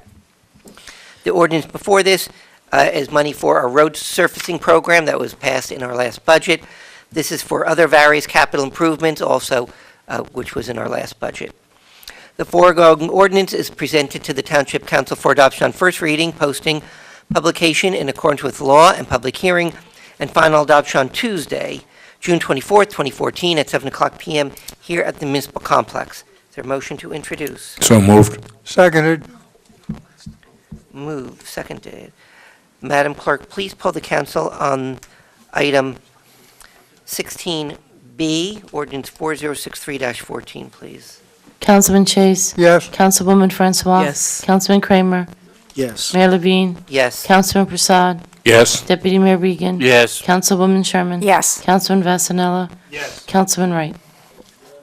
A motion is carried. Next, we have what was 15D and is now 16C. Is ordinance 4064-14, a bond ordinance providing for various capital acquisitions and improvements for the water utility of the Township of Franklin in the County of Somerset, State of New Jersey, known as the Township, appropriating $4,105,000 therefore, and authorizing the issuance of $4,105,000 bonds or notes of the Township to finance part of the costs thereof. This is bonding for our water utility. This is paid out of the funds from people paying their water bills through the water utility. The foregoing ordinance is presented to the Township Council for adoption on first reading, posting, publication, in accordance with law, and public hearing, and final adoption on Tuesday, June 24th, 2014, at 7 o'clock p.m. here at the Municipal Complex. Is there a motion to introduce? So moved. Seconded. Moved and seconded. Madam Clerk, please poll the council on item 16C, ordinance 4064-14, please. Councilman Chase. Yes. Councilwoman Francois. Yes. Councilman Kramer. Yes. Mayor Levine. Yes. Councilman Prasad. Yes. Deputy Mayor Regan. Yes. Councilwoman Sherman. Yes. Councilman Vasanella. Yes. Councilman Wright. Okay, motion is carried. Next, we have our consent agenda, items 17A through 17U. The consent agenda are items of a generally routine nature, which can be voted on at one time. It's any council person's prerogative to discuss or have something for a separate vote. So these items, 17A through 17U, as listed on the consent agenda portion of this meeting, are presented to the Township Council for adoption. Is there a discussion or motion for the consent agenda? Motion for the consent agenda. Second. Moved and seconded.